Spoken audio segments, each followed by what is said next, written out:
আগের দিন না এক মালিকানা কারবার পড়ে দিয়েছিলাম, ঠিক আছে। সোল প্রপার্টনারশিপ বিজনেস পড়েছিলাম, বিজনেসের সেকেন্ড চ্যাপ্টার চলছিল, তার সোল প্রপার্টনারশিপ বিজনেস পড়ে দিয়েছিলাম। আজকে পড়াবো যে পার্টনারশিপ। পার্টনারশিপ অনেক বড়, পুরো পড়াতে পারবো কিনা জানি না, বাট আমি পড়াচ্ছি। দেখ, পার্টনারশিপ কাকে বলে। এমনি পার্টনার তো নাম শুনেছিস, পার্টনারশিপ। পার্টনারশিপ মানে জানিস পার্টনারশিপ মানে? পার্টনার মানে কি? পার্টনার পার্টনারশিপ বিজনেস মানে ধর পার্টনার মানে কি, যেন একজনে তার পার্টনার হয় না। পার্টনার হতে গেলে কতজন লাগবে মিনিমাম? হ্যাঁ, 3 থেকে 4 জন, দুজন লাগে। পার্টনার হতে গেলে দুজন লাগে, 3 থেকে 4 জন না। মানে পার্টনার, পার্টনার মানে সঙ্গে কাউকে রাখবি, তার মিনিমাম দুজন লাগবে, তাই তো? মিনিমাম দুজন লাগে। তো পার্টনারশিপ বিজনেস কাকে বলে? আজকে তোর আগে যে ব্যবসা ছিল, আগে তোর ব্যবসায় তোর মালিক একা ছিল। এখন তুই তোর ব্যবসাটাকে বড় করতে চাস, তখন যদি ব্যবসাটাকে বড় করতে যাস, তখন তোকে পার্টনার নিতে হবে, মানে মালিকের সঙ্গে বাড়াতে হবে। তা পার্টনারশিপ বিজনেস কি বলছে? পার্টনারশিপ বিজনেস যে মানে এই ব্যবসায় পার্টনারশিপ বিজনেসে মিনিমাম দুজন পার্টনার লাগবে। নাহলে পার্টনার কি করে? পার্টনার হতে গেলে দুজন লাগবে, মিনিমাম দুজন লাগবে, মিনিমাম কম করে দুজন লাগবে। তাহলে পার্টনারশিপ বিজনেস জিনিসটা কি? যেই বিজনেসে তোমাকে মিনিমাম দুজন পার্টনার লাগবে, ঠিক আছে তো? তো এখানে বলেছি, আমি সমস্ত ডেফিনেশন পড়ছি, ডেফিনেশন এমন কিছু বলেনি, ঠিক আছে তো? তাহলে এক মালিকানা কারবার মানে সোল প্রপার্টনারশিপ বিজনেসের কিছু ডিসঅ্যাডভান্টেজ ছিল, ওই অসুবিধাগুলো দূর করার জন্যই নতুন ফর্ম অফ অর্গানাইজেশন চলে এসে, তাকে বলা হয় পার্টনারশিপ। ঠিক আছে, পার্টনারশিপ কাকে বলে? যেই বিজনেসে মিনিমাম দুজন পার্টনার লাগবে, মিনিমাম 2 বা তার বেশি পার্টনার নিয়ে ব্যবসা শুরু হবে। এবং ওরা যারা ব্যবসা করবে, ওরা নিজেদের মধ্যে একটা চুক্তি করবে, ঠিক আছে, নিজেদের মধ্যে চুক্তি করবে, এবং যা লাভ লোকসান হবে ওরা নিজেরা ভাগ বাটোয়ারা করে নেবে। দেখি কি লিখেছে, বলছে পার্টনারশিপ কাকে বলে? Association of 2 or more person, দুজন বা তার বেশি পার্সন নিয়ে একটা ফর্ম অফ অর্গানাইজেশন তৈরি করবে, মানে একটা অর্গানাইজেশন তৈরি করবে। এবং হু এগ্রি, ওরা কি এগ্রি করবে? টু ক্যারি অন বিজনেস, বিজনেসটা কিভাবে ক্যারি করবে এটাকে এগ্রিমেন্ট করবে ওরা একটা। And share of profit of business, বিজনেসে যা প্রফিট হবে সেই প্রফিটটা ওরা নিজেরা ভাগ বাটোয়ারা করে নেবে, ঠিক আছে। ধর 2 বন্ধু মিলে একটা ব্যবসা খুলেছে, ঠিক আছে, এবং ঠিক করেছে যে মানে যখন পার্টনারশিপ বিজনেস পার্টনাররা মিলে যখন ব্যবসা শুরু করেন, ওরা একটা এগ্রিমেন্ট করে। এগ্রিমেন্ট, ওরা যে এগ্রিমেন্ট করবে সেই এগ্রিমেন্টটা লিখেও হতে পারে, লিখেও হতে পারে এগ্রিমেন্টটা, আবার মৌখিকও হতে পারে। ধর আমি আর তুই ব্যবসা শুরু করলাম, একটা একটা যে ব্যবসায় কি কি হবে না, কি কি থাকবে সমস্ত, যে তোর ব্যবসায় তুই কি পাবি, আমি কি পাবো, কাকে কি কাজকর্ম করতে হবে, সমস্ত কিছু না একটা লেখা থাকে, এগ্রিমেন্টে লেখা থাকে। এই যে এগ্রিমেন্টটা হবে, এটা মুখে মুখেও হতে পারে, আবার লিখেও হতে পারে। মুখে মুখে কি ইংরেজিতে বলে? ভার্বাল, ঠিক আছে, বা ওরাল। আর লিখা হলে তাকে বলে রিটেন। তাহলে আমি কি বললাম? এগ্রিমেন্ট দুটোতে হতে পারে, এগ্রিমেন্ট তোর রিটেনও হতে পারে, আবার ভার্বালও হতে পারে। এইগুলো সব লেখা আছে, সব বলবো। এখন তোর মনে প্রশ্ন হতে পারে, স্যার পার্টনারশিপ বিজনেস তো পার্টনাররাই ব্যবসা করবে, পার্টনার কজন লাগে বললাম? বল, কজন পার্টনার লাগে বললাম? দুজন। তো দুজন লাগে, তো পার্টনারশিপ দুজন লাগবে, দুজন দিয়ে শুরু হবে। তো কতজন অব্দি নিতে পারবো? 1000, 2000, 5000, 10,000, এরকম কোনো ব্যাপার আছে? মানে কি কতজন রাখতে পারবো? পার্টনারশিপ বিজনেসে মিনিমাম তো দুজন, কিন্তু ম্যাক্সিমাম কজন পার্টনার রাখতে পারবো? দেখ এখানে কি লিখেছে, এই দেখ, এটা ফিচার্স পড়ে আসছে, ফিচার্স পড়বো, এবং অলরেডি ফিচার্স আরম্ভ করে দিচ্ছি, ফিচার্স অফ পার্টনারশিপ। পার্টনারশিপ বিজনেসে কিছু বৈশিষ্ট্য আছে। প্রথমে কি লেখা আছে? মেম্বারশিপ। কি বললাম প্রথমে? পার্টনারশিপ বিজনেসে মিনিমাম কজন পার্টনার লাগবে? দুজন, কিন্তু ম্যাক্সিমাম দেখ বোর্ডে লেখা আছে, ম্যাক্সিমাম কতজন লেখা আছে? স্যার ম্যাক্সিমাম লেখা আছে 100 জন, ঠিক আছে। বর্তমানে হয়তো তোদের বইতে 50 লেখা থাকতে পারে, আমি যখন এই নোটটা তৈরি করেছিলাম তখন 100 লেখা ছিল, ঠিক আছে তো। এখন তোর বইতে 50 লেখা থাকতে পারে, একটু চেক করে নিবি, যখন পড়বি না একবার চেক করে নিবি, তোর বইতে 50 লেখা থাকতে পারে, ঠিক আছে তো। মানে আমি যখন এটা ওয়ার্কটা ভালো করে বলছি, ল আছে না পরের সেমিস্টার, এই ক্লাস 12-এ তোদের ল আছে, লতে এই চ্যাপ্টারটা আছে। এই যে এখন যে টপিকটা যেটা কি পার্টনারশিপ, তো ক্লাস 12-এ থার্ড সেমিস্টারে ল আছে, ল এর ফার্স্ট চ্যাপ্টারে আছে পার্টনারশিপ। সুতরাং এটার অনেক অ্যাডভান্টেজ ওখানে পেয়ে যাবি। আচ্ছা, ক্লাস টুয়েলভে যে অ্যাকাউন্টেন্সি করবি, অ্যাকাউন্টেন্সি ফার্স্ট চ্যাপ্টার পার্টনারশিপ, তো ওখানেও কিন্তু এই সুবিধা পেয়ে যাবি। মানে পার্টনারশিপ, এই কথাগুলোই আবার ওখানে বলবো। যখন ক্লাস 12-এ থার্ড সেমিস্টার পড়ানো আরম্ভ করবো, ফার্স্ট চ্যাপ্টারে পার্টনারশিপ, সেখানে এই থিওরিগুলোই পড়াতে হবে। কি বললাম? একটু ভালো করে পড়ে রাখলে তোর সুবিধা হবে, মনে থাকবে। এবং সবচেয়ে সুবিধা তোর সুবিধা কি হবে? ল আছে, তো ল তোর অ্যাকাউন্টেন্সিতেও আছে পার্টনারশিপ, লতেও আছে পার্টনারশিপ, আবার এখানেও পার্টনারশিপ করে যাচ্ছিস, মানে একই জিনিস বারবার করতে হচ্ছে, ঠিক আছে তো। ওখানে লতে একটু ডিটেলস জানবো, একটু বেশি জানবো, ঠিক আছে। অ্যাকাউন্টসে অতটা জানবো না, কারণ কি বলতো, অ্যাকাউন্টসে জানবো কিন্তু ওখানে তো অঙ্ক আছে, ওখানে অঙ্ক থাকবে। আর এখানেও মোটামুটি জানবো, তাহলে তোর ব্যাপারটা সম্পর্কে একটা আইডিয়া হয়ে যাবে। তাহলে পার্টনারশিপ কাকে বলে? পাতি কথায় দেখো, পার্টনারশিপ কাকে বলে? যে মানে দুইজন বা তার বেশি পার্টনাররা নিজেদের মধ্যে একটা চুক্তি করে, ঠিক আছে, নিজেদের মধ্যে চুক্তিবদ্ধ হয়ে যে একটা কারবার তৈরি করে, ব্যবসা তৈরি করে, তাকে পার্টনারশিপ বিজনেস বলে। ঠিক আছে, তাহলে কি বললাম? দুজন বা তার বেশি পার্টনার নিজেদের মধ্যে চুক্তি করবে, কিন্তু নিজেদের মধ্যে চুক্তি করে, ঠিক আছে, একটা বিজনেস তৈরি করে, তাকে পার্টনারশিপ বিজনেস বলে। কিন্তু কিসের উদ্দেশ্যে বিজনেস করবে? লাভের উদ্দেশ্যে, এটা বলতে হবে। আজকে তুই ব্যবসা করবি, পার্টনারশিপ বিজনেস কিসের উদ্দেশ্যে? জনগণকে সেবা দেওয়ার জন্য ব্যবসা করবি, নাকি প্রফিট কামানোর জন্য ব্যবসা করবি? প্রফিট কামানোর জন্য। তাই লিখতে হবে প্রফিট কামানোর জন্য। দেখ লিখেছে কি এখানে, ক্যারি অন বিজনেস করব, শেয়ার অফ প্রফিট। তার মানে ধর ধর তোরা ধর দুই বন্ধু মিলে একটা ব্যবসা করবি, তো যখন ব্যবসা শুরু করবি তখন ঠিক তোর নিজের মধ্যে একটা চুক্তি করবি, এবং তোর মেন উদ্দেশ্য কি? ব্যবসার মেন উদ্দেশ্য প্রফিট কামানো। বুঝা গেল কি বললাম? আচ্ছা, প্রথম বৈশিষ্ট্য কি বলে? মেম্বারশিপ। কতজন মেম্বার থাকবে? মিনিমাম 2 জন, ম্যাক্সিমাম 100 জন। সেন্ট্রাল গভর্নমেন্ট রেস্ট্রিক্ট করছে 100 জন, অর্থাৎ কোম্পানি আইন অনুযায়ী কতজন রাখতে পারো তুমি পার্টনারশিপে? 100 জন মেম্বার রাখতে পারো, তবে ম্যাক্সিমাম 50 জন। বইতে একবার চেক করে নিন, ঠিক আছে? পার্টনারশিপ বিজনেসে মিনিমাম 2 জন পার্টনার আর ম্যাক্সিমাম কতজন পার্টনার? তোর 50 জন মনে হয় বইতে, যেমন যদি মনে করছে বইতে 50 জন আছে, ঠিক আছে, বইতে 50 জন আছে। তাহলে তোর পরীক্ষা যদি এমসিকিউ আসে কি লিখবি? মিনিমাম 2 জন, ম্যাক্সিমাম 50 জনই লিখিস, ম্যাক্সিমাম 50 জনই লিখিস, ঠিক আছে? তবে খুব ভাইটাল কথা, ব্যাংকিং বিজনেসে ম্যাক্সিমাম কজন লাগে? এমসিকিউ দেবে। ব্যাংকিং, যদি ব্যাংক খোলে, ধর তোর বাড়ির সামনে ধর একটা খোলা, যে বন্ধন ব্যাংক খুলেছে, ঠিক আছে, তো সরকারি ব্যাংক না বেসরকারি ব্যাংক, তাহলে এটা তো কেউ একজন মিলে ব্যাংক খোলে না, কয়েকজন পার্টনার মিলে খুলতে পারে। তো যারা ব্যাংকিং ব্যবসা করে, তাহলে ব্যাংকিং ব্যবসায় কজন পার্টনার থাকতে পারে? ম্যাক্সিমাম 10 জন। পরীক্ষা দিতে পারে ব্যাংকিং বিজনেসে কজন পার্টনার ম্যাক্সিমাম থাকতে পারে, তোকে বলতে হবে 10 জন, ঠিক আছে? তাহলে প্রথম বৈশিষ্ট্যর পয়েন্ট বুঝতে পারলি। সেকেন্ড বৈশিষ্ট্য কি বলে? সেকেন্ড বৈশিষ্ট্য দেখ, এগ্রিমেন্ট। অলরেডি তোকে বলেছি, যখন তোরা ব্যবসা শুরু করবি, ব্যবসা শুরু থেকেই করতে হবে, যখন ব্যবসা শুরু করবি নিজেদের মধ্যে একটা এগ্রিমেন্ট করবি। ধর তোরা দুই বন্ধু মিলে একটা ব্যবসা শুরু করলি, তখন কি করবি? নিজেদের মধ্যে, দুই বন্ধুর মধ্যে একটা এগ্রিমেন্ট তৈরি করবি। সব বলবো স্যার এগ্রিমেন্টে কি কি লেখা থাকে, আমি বলবো এগ্রিমেন্টে কি কি লেখা থাকে, অবশ্যই বলবো। তাহলে কি লিখেছে দেখ, এগ্রিমেন্ট কি হলো? There must be agreement. অর্থাৎ তুমি যদি পার্টনারশিপ বিজনেস করো, তোমাকে পার্টনারের মধ্যে একটা এগ্রিমেন্টকে বাংলায় বলে চুক্তি।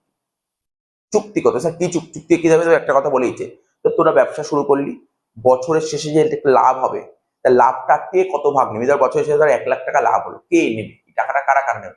স্যার আমরা মালিক, আমরাই নেবো, 2 জন মালিক। তো 2 জন মালিক কে কত টাকা নিবি? তুই কত টাকা নিবি, ও কত টাকা নেবে, সে তো বলতে হবে এগ্রিমেন্টে বলতে হবে কত। ধর বললে ধর ঠিক করা হয়েছে যে বছরের শেষে যা লাভ হবে, লাভটা আমরা 3:2 অনুপাতে ভাগ করে নেবো। অর্থাৎ যা লাভ হবে, একজন পার্টনার 3 ভাগ নেবে আর একজন পার্টনার 2 ভাগ নেবে, এটা বলতে হবে এগ্রিমেন্টে। কি বললাম বুঝতে পারলি? এগ্রিমেন্ট এই কথাগুলো মেনশন করা থাকতে হবে। তাই এখানে বলেছে কি, there must be agreement between the partners. তার মানে এগ্রিমেন্ট কি বলছে? পার্টনারদের মধ্যে অবশ্যই একটা এগ্রিমেন্ট থাকতে হবে। আমি কি বলেছিলাম শুরুতে? এগ্রিমেন্ট কিসের মাধ্যমে হতে পারে বল? পরীক্ষা দিতে পারে এগ্রিমেন্ট কিসের মাধ্যমে হতে পারে? কি বলেছিলাম বল? মুখেও হতে পারে, আবার লেখাও হতে পারে। মুখে কি ইংরেজিতে বলে? ওরাল। মুখে মৌখিক ওরাল। ওরালকে কোনো বইতে ভার্বাল লেখা থাকবে, ওরালের একটা ইংলিশ ভার্বাল। আর তোর লেখাকে ইংরেজি কি বলে? রিটেন। দেখ এখানে তাই লেখা আছে, এই যে there must be agreement between partner, একটা ওরালও হতে পারে, রিটেনও হতে পারে। বোঝা গেল? ডকুমেন্ট। এবার দেখ কি বলেছে এখানে, একটা ডেফিনেশন দিতে পারে তোকে, পার্টনারশিপ ডিড কাকে বলে, তোকে বলতে পারে পার্টনারশিপ ডিড। স্যার বাংলায় কি বলে? অংশীদারি চুক্তিপত্র কাকে বলে? কিচ্ছু না, একদম সোজা, পার্টনারশিপ ডিড অলরেডি পড়ে ফেলেছিস। ডকুমেন্ট কন্টেনিং এগ্রিমেন্ট, ঠিক আছে?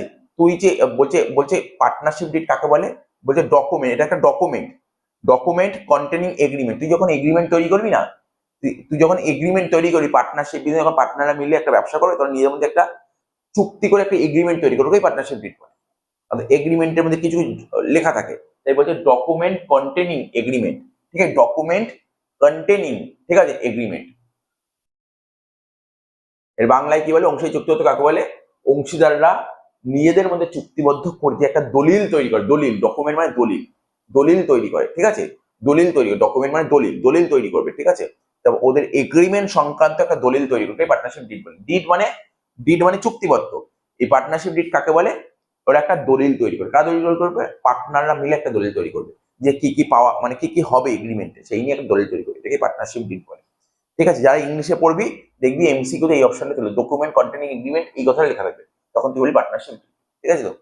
বিজনেস কাকে বলে? বিজনেস এখানে, আচ্ছা এখানে বিজনেস, আচ্ছা partnership can be form only carrying lawful business activity. মানে এই যে তোরা যে পার্টনারশিপ বিজনেস করছিস, দেখা গেল কিসের পার্টনারশিপ বিজনেস করছিস, দেখা গেল কোনো স্মাগলিং বিজনেস করছিস। কি বললাম ভালো করে বুঝবি কিন্তু কথাটা। ধর তোরা তিনটে বন্ধু মিলে একটা পার্টনারশিপ ব্যবসা করছিস, এ বি সি, তিন বন্ধু মিলে ব্যবসা করছিস। কিসের ব্যবসা করছিস? মুদি দোকান খুলেছিস, সবজির দোকান খুলেছিস, জুতোর দোকান খুলেছিস, ফোনের দোকান খুলেছিস, না সাইড দোকান খুলেছিস, কি খুলেছিস? বলছিস সুপারি কিলার। সুপারি কিলার বুঝিস তো? সুপারি কিলার বুঝিস তো? ওই যে ধর সুপারি কিলার বুঝিস? সুপারি কিলার? আরে সুপারি কিলার কে তো দেখিস না তো, ওয়েব সিরিজ বা হিন্দি সিনেমায় দেখায়, বলছে যে ওকে মেরে দিতে হবে, ওর পাটা ভেঙে দিলে 1,00,000 টাকা। এখন 50,000 টাকা অ্যাডভান্স, পা ভাঙা হয়ে গেলে 50,000 টাকা অ্যাডভান্স। এটা কি বলে? সুপারি কিলার। বা ধর ওকে পুরো গায়েব করে দিতে হবে, ওকে পুরো মেরে দিতে হবে, তাহলে এইগুলো কি কাজ? এই কাজ কি দেশের সরকার পারমিশন দেবে?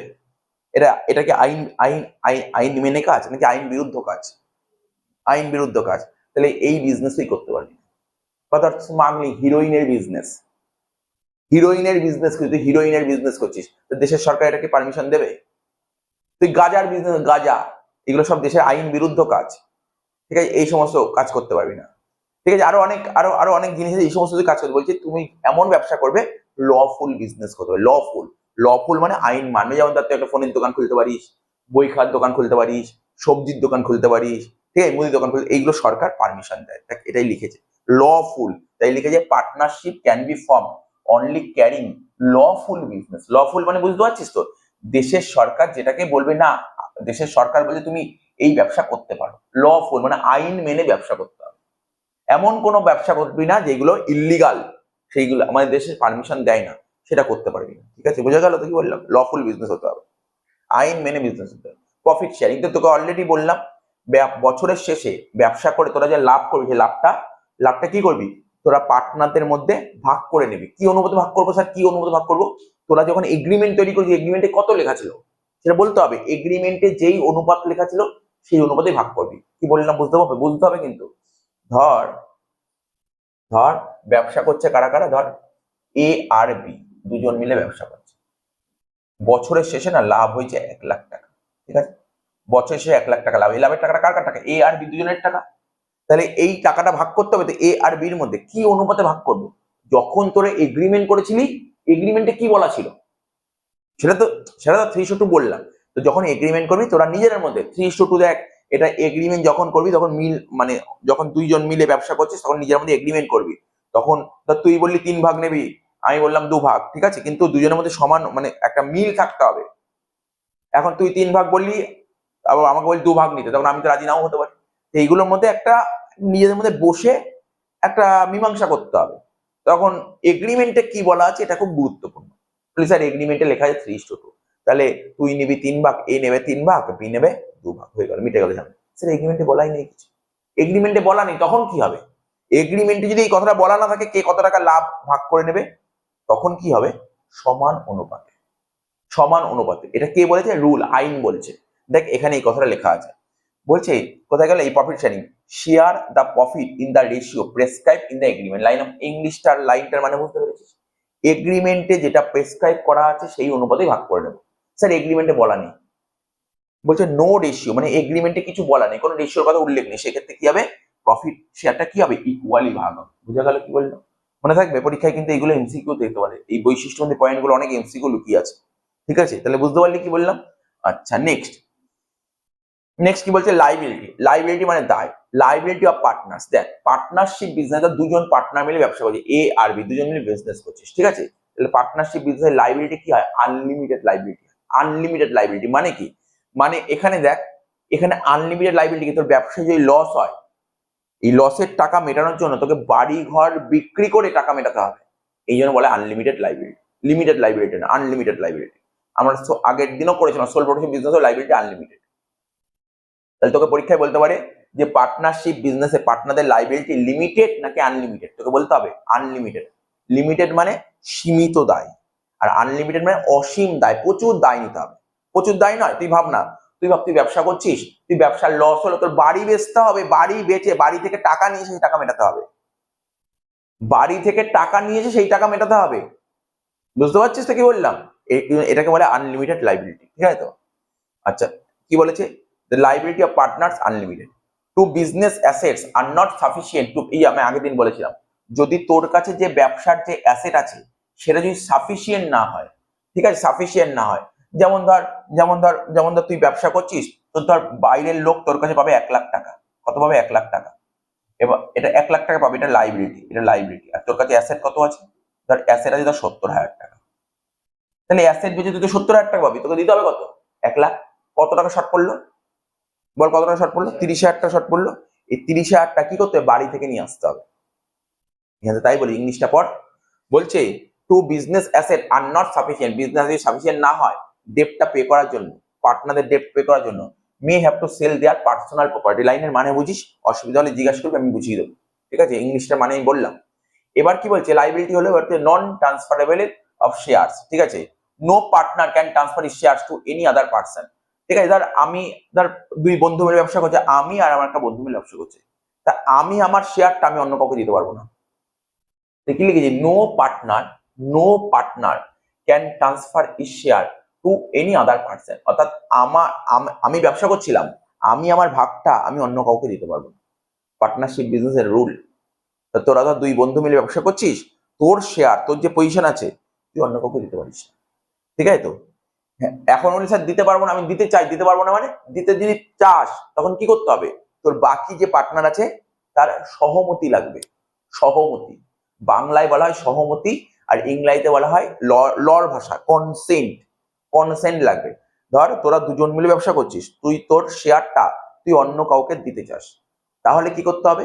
তুই দিতে তো পারিস, কিন্তু দেওয়ার আগে ওর অনুমতি লাগবে। ও যদি অনুমতি না দেয় তাহলে তুই দিতে পারবি না। অনুমতি গুরুত্বপূর্ণ। অনুমতি মানে সহমতি, আর সহমতি মানে কনসেন্ট। তাই কি বলে যে টু ট্রান্সফার শেয়ার যদি ট্রান্সফার করতে যাও, he has to take consent of all partner, বাকি যত পার্টনার সবার কনসেন্ট লাগবে। উইদাউট কনসেন্ট তুমি কিন্তু ট্রান্সফার করতে পারবে না।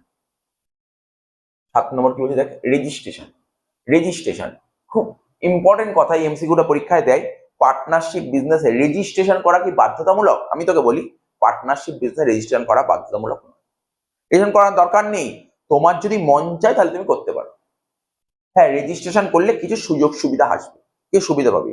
তাহলে কি বললাম তোকে? বলতে পারি পার্টনারশিপ বিজনেস রেজিস্ট্রেশন করা কি বাধ্যতামূলক? তুই বলি না, পার্টনারশিপ বিজনেস রেজিস্ট্রেশন করা মানে কম্পালসারি নয়, এটা অপশনাল।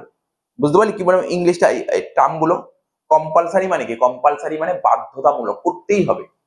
আর তোর অপশনাল মানে কি?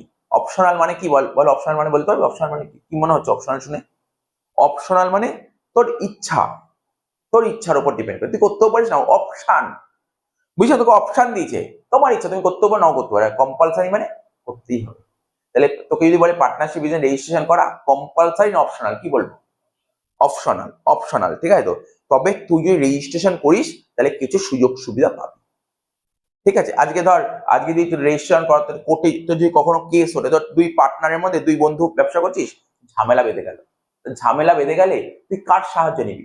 ঝামেলা বেঁধে গেলে তোকে কোর্টের সাহায্য নিতে হবে। রেজিস্ট্রেশন করা থাকলে খুব সুবিধা হয়। দেখ এখানে কি বলছে? এখানে বলছে registration not compulsory to get partnership register, ঠিক আছে? পার্টনারশিপ ফার্ম রেজিস্টার করা কোনো কম্পালসারি নয়, লিখে দিই কম্পালসারি, তাহলে কি অপশনাল। ম্যানেজমেন্ট। আচ্ছা বল, তুই যখন একা ব্যবসা করছিস, একা ধর একা একটা দোকান ছিল, ধর কিসের দোকান ছিল? ধর ওই কসমেটিক্স এর দোকান হয় না, মেয়েদের কসমেটিক্স এর দোকান খুলেছিলি। তাহলে যখন তুই দোকান খুলেছিলি, তোর তো কোনো মানে দোকানটা কে পরিচালনা করতো? তোকে নিজেকেই পরিচালনা করতে হতো। এখন ওই দোকানে ধর দুজন মিলে দোকান খুলেছিস, তাহলে ম্যানেজ করবে কারা দোকানটা? দুজন ম্যানেজ করবে।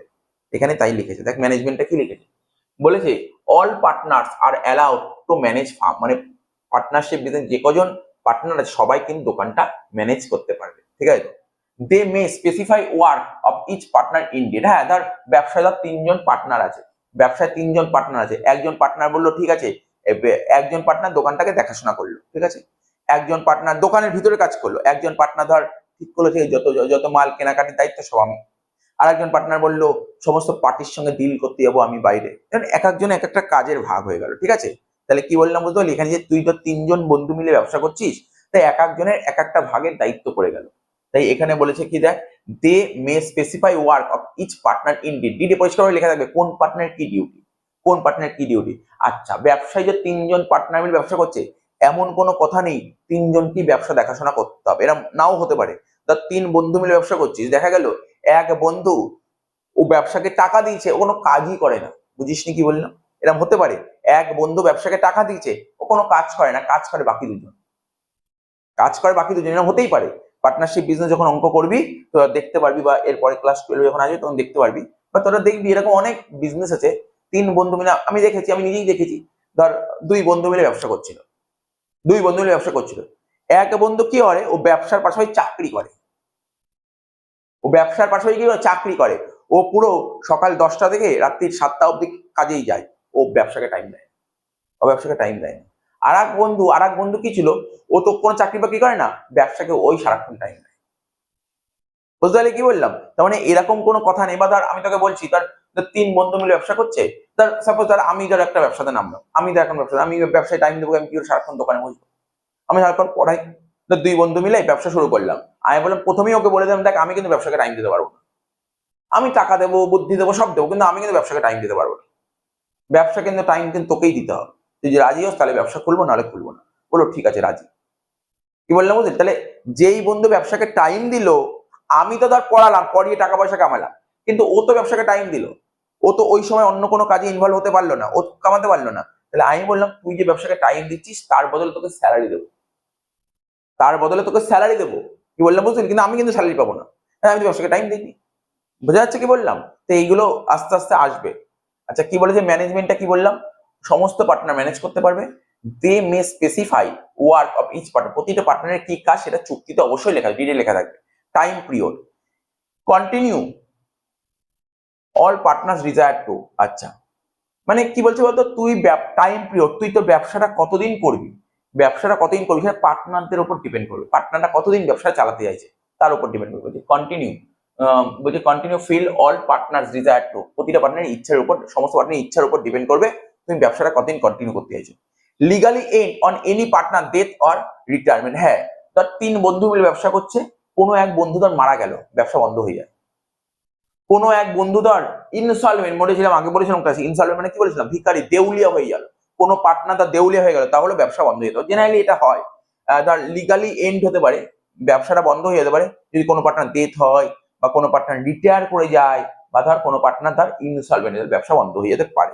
ঠিক আছে, remaining partner can continue if they wish. ধর 3 বন্ধু মিলে ব্যবসা করছে, ধর ধর এ বি সি, 3 বন্ধু মিলে ব্যবসা করছে, ধর বি ধর মারা গেল, তাহলে এখন বি মারা গেলে জেনারেলি ব্যবসা বন্ধ হয়ে যায়, কিন্তু এ আর সি যদি চায় পুনরায় আবার নতুন করে ব্যবসা করতে পারে। ঠিক আছে, তাই এখানে বলছে remaining partner can continue if they wish, তাদের যদি ইচ্ছা থাকে তাহলে ওরা ব্যবসা করতে পারে। এই পড়লাম অংশীদারি কারবার কাকে বলে, আর অংশীদারি কারবার বসে মানে ডিফাইন পার্টনারশিপ এন্ড পার্টনারশিপের ফিচার্স করলাম। টাইপস অফ পার্টনার মানে বুঝতে পারছিস তো, অংশীদার, পার্টনার মানে বুঝতে পারছি অংশীদারের ধরন, সেই টাইপস অফ পার্টনারটা পড়বো। ঠিক আছে, তো টাইপস অফ পার্টনার পড়বো। তো টাইপস অফ পার্টনারের মধ্যে সবার প্রথম কি আছে জানিস তো, অ্যাক্টিভ পার্টনার। দেখ পিডিএফটা পাঠিয়ে, পিডিএফটা দেখ তো বুঝে নি, তারপর বই পড়তে পারি, বইয়ের পড়াটা খুব একটা বলতে অসুবিধা হবে না, তো যে শোনার পর এমনি নিজে লিখতে পারবি জিনিসটা কি, তারপর বই পড়তে খুব ভালো লাগবে, ইজি লাগবে পড়াটা। ঠিক আছে, তো অ্যাক্টিভ পার্টনার বলতে কি বোঝায়? দেখ, অ্যাক্টিভ পার্টনার বলছে কি লেখা আছে, participate in management. Active partner কাকে বলে? অ্যাক্টিভ পার্টনারকে বলা হয়েছে সক্রিয় অংশীদার, তোদের বইতে লেখা আছে, বাংলায় লেখা আছে সক্রিয় অংশীদার। তো অ্যাক্টিভ পার্টনারকে বলে অ্যাক্টিভ, বুঝিস তো, অ্যাক্টিভ থাকবে। তো বলছে যারা বিজনেসের ম্যানেজমেন্টে পার্টিসিপেট করতে পারবে, ম্যানেজমেন্ট মানে কোনো কোনো সমস্ত রকমের ম্যানেজেরিয়াল ডিসিশন নিতে পারবে। ঠিক আছে, মানে একটা কোম্পানি চালাতে গেলে, একটা ফার্ম চালাতে গেলে বিভিন্ন রকমের ম্যানেজমেন্টের কাজ করতে হয়, তো ম্যানেজমেন্টে পার্টিসিপেট করতে পারবে। তাহলে অ্যাক্টিভ পার্টনার বুঝিস তো কি, মানে মেন পয়েন্ট এটা, এই পয়েন্ট তোকে লিখতে হবে, এই পয়েন্টটা না লিখলে কিন্তু হবে না, অ্যাক্টিভ পার্টনার হলো না। সব কটা লাইনে একই লেখা থাকবে, সব কটা পার্টনার লেখা একই থাকবে, কিন্তু আলাদা ডিফারেন্স করে দেবে, পার্টিসিপেট ইন ম্যানেজমেন্ট, ম্যানেজমেন্টে অংশ নিতে পারবে। ঠিক আছে, তো এটা হচ্ছে অ্যাক্টিভ পার্টনার। আর কি বলেছে, আনলিমিটেড লাইবিলিটি, পার্টনারশিপে তো পড়েইছি, পার্টনারশিপে কি লাইবিলিটি থাকে বল, আনলিমিটেড লাইবিলিটি থাকে। আর কি, get share in profit and loss, তো বিজনেস যদি প্রফিট হলেও যেমন তার শেয়ারটা পাবে, তেমনি লস হলেও ওকে ওটা মিটিয়ে দিতে হবে। ঠিক আছে, তো আর কি, কন্ট্রিবিউট ইন ক্যাপিটাল, তার মানে কি কন্ট্রিবিউশন ক্যাপিটাল, অ্যাক্টিভ পার্টনার হচ্ছে এমন একজন পার্টনার বিজনেসের ক্যাপিটাল কন্ট্রিবিউট করতে হবে। এই তো লেখা আছে অ্যাক্টিভ পার্টনার। ঠিক আছে, তো বোঝা গেল অ্যাক্টিভ পার্টনার জিনিসটা কি, নিশ্চয়ই বুঝতে পেরেছিস। তোদের বইতে কি লিখেছে, যে অংশীদার মূলধন দেয়, ভালো করে তোর বইতে লেখা আছে যে অংশীদার মূলধন দেয়। তাহলে বললাম তো মূলধন মানে ক্যাপিটালের কথা বললাম, যে অংশীদার মূলধন দেয় এবং সক্রিয়ভাবে কারবার পরিচালনায় অংশগ্রহণ করে, কি বললাম, পার্টিসিপেট ইন ম্যানেজমেন্ট। তাহলে এই কথাটা বলেছে, দেখিস ঘুরিয়ে ফিরিয়ে একই কথা বলেছে, আলাদা কিছু না। এবং আমি যা যা কথা বলেছি এখানে ওই পয়েন্টগুলোই বলেছে, আলাদা নতুন কিচ্ছু বলে। তাহলে বুঝতে পারলি তো হোয়াট ইজ অ্যাক্টিভ পার্টনার, মাথায় ঢুকে গেছে, তোরা পড়ে নিবি। তারপর আরেকটা হয় স্লিপিং পার্টনার বা ডরম্যান্ট পার্টনার। এ তো আরো সোজা। স্লিপিং পার্টনার কি, ঘুমন্ত অংশীদার। ঠিক আছে, এটাকে বলা হয়, কেউ কেউ বলে ঘুমন্ত অংশীদার বা নিষ্ক্রিয় অংশীদার। ঘুমন্ত অংশীদার স্লিপিং পার্টনার, ঘুমিয়ে এরা এরা হচ্ছে এমন একজন পার্টনার না, এরা ম্যানেজমেন্টে পার্টিসিপেট করে না। ডিফারেন্স পেয়ে গেলি, তো ডিফারেন্স পেয়ে গেলি। ও ম্যানেজমেন্টে পার্টিসিপেট করে, কোন পার্টনার ম্যানেজমেন্ট পার্টিসিপেট করে, অ্যাক্টিভ পার্টনার। আর তোর স্লিপিং পার্টনার বা ডরমেন্ট পার্টনার ম্যানেজমেন্টে অংশগ্রহণ করে না। কিন্তু বাকি সব সেম। দেখ বাকি কি আছে, বলছে does not participate in management, বললাম। কন্ট্রিবিউট ক্যাপিটাল, আগেও কন্ট্রিবিউট ছিল ক্যাপিটাল, এখনো contribute capital. Get share in profit and loss, দেখ বিজনেসে প্রফিট হলে ভাগ পাবে, লস হলে ওকে দিতে হবে। আর কি আনলিমিটেড লাইব্রেরি, পুরো তো সেম, পুরো সেম। ডিফারেন্স কি তুই নিজেই লিখতে পারবি, আলাদা করে পড়া মানে। দেখ মুখস্থ তো অনেকেই করে, কিন্তু বুঝে মুখস্থ করতে, বুঝে মুখস্থ করা খুব জরুরি। ঠিক আছে, এবার কি বলছে, সিক্রেট পার্টনার। ঠিক আছে, সিক্রেট, এমন কিছু পার্টনার থাকে বিজনেসে, সিক্রেট থাকে, মানে সিক্রেট মানে কি জানি, গোপন। ঠিক আছে, গোপন অংশীদার। তোদের বইতে নিশ্চয়ই লিখেছে সিক্রেট পার্টনার মানে গোপন অংশীদারকে কি বলেছে, গুপ্ত অংশীদার। গুপ্ত অংশীদার কি বলেছে, হুজ রিলেশন, ভালো করে শুনবি, whose relation with the firm is not known to outsiders. মানে মানে ফার্মের সঙ্গে এমন একজন পার্টনারকে সিক্রেট পার্টনার বলবো, যার সঙ্গে ফার্মের যে রিলেশনটা আছে কিন্তু বাইরের লোক জানে না। বুঝেছিস সিক্রেট পার্টনারটা কি? ধর তুই একটা পার্টনারশিপ বিজনেস করছিস, বুঝতে পারছিস, পার্টনারশিপ বিজনেস তিনজন করছে, এ বি সি করছে।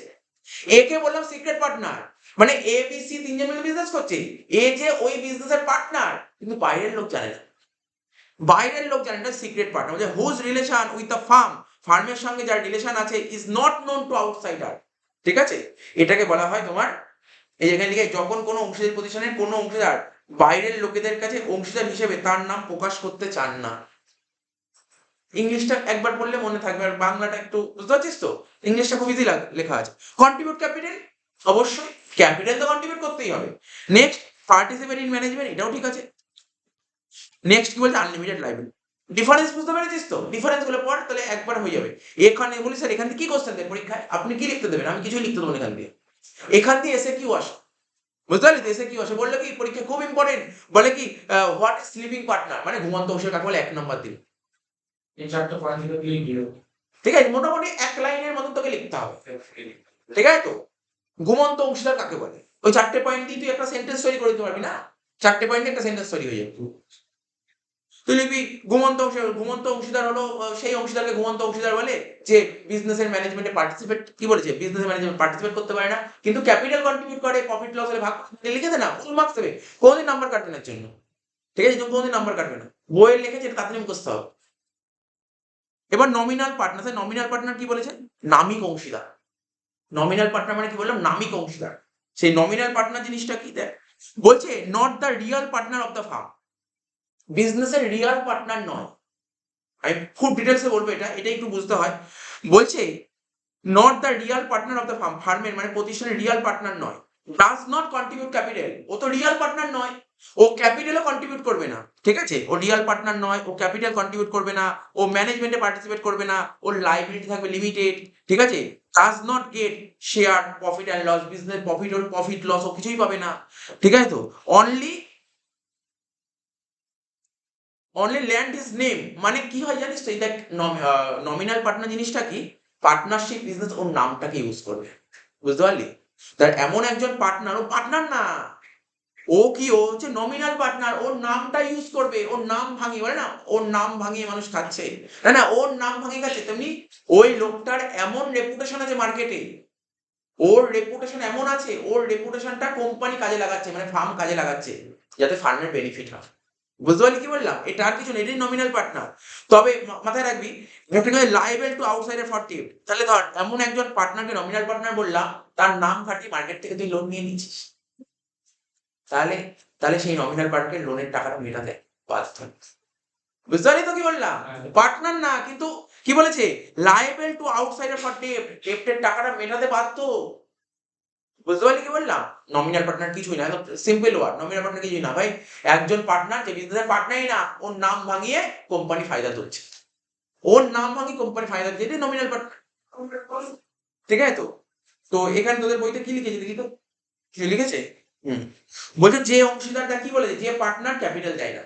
তোর বইতে লিখেছে যে পার্টনার ক্যাপিটাল দেয় না, ঠিক আছে তো, বা ম্যানেজমেন্টে পার্টিসিপেট করে না, বলেছি তো, বলেছি কি বলিনি স্যার? আপনি বললেন তো, বলছে যে যে ক্যাপিটাল কন্ট্রিবিউট করে না, আপনি এইমাত্র বললেন, বলেছিলাম তো, বল, যে পার্টনার ক্যাপিটাল কন্ট্রিবিউট করে, যে পার্টনার ম্যানেজমেন্টে পার্টিসিপেট করে, তোর বই তো লিখেছে, ঠিক আছে তো? আর কি বলেছে, কিন্তু যার নাম পার্টনার হিসেবে ব্যবহার করা যায়, মানে কোম্পানি কি করে, ওর নামটা পার্টনার হিসেবে ব্যবহার করে দিচ্ছে, তার মানে কি ওর নাম ব্যবহার করে ফায়দা তুলছে, ঠিক আছে তো? এটাই হচ্ছে তোমার নমিনাল পার্টনার। তারপর এখানে কি বলেছে, যে নমিনাল পার্টনার হচ্ছে ক্যাপিটাল দেয় না, নমিনাল পার্টনার ম্যানেজমেন্টে পার্টিসিপেট করে না, ঠিক আছে, ফার্মের সুবিধার জন্য, ফার্মের বেনিফিটের জন্য ওর নামটাকে ইউজ করা হয়, ঠিক আছে তো? তার মানে এখানে কি বলেছে ভালো করে শোন, এখানে একটা কথা লিখে দেখেছিস তো, এ দেখ, অনলি লেন্ড, এটা লেন্ড হবে, ল্যান্ড লেখা আছে, এটা অনলি লেন্ড হবে, ঠিক আছে, অনলি লেন্ড।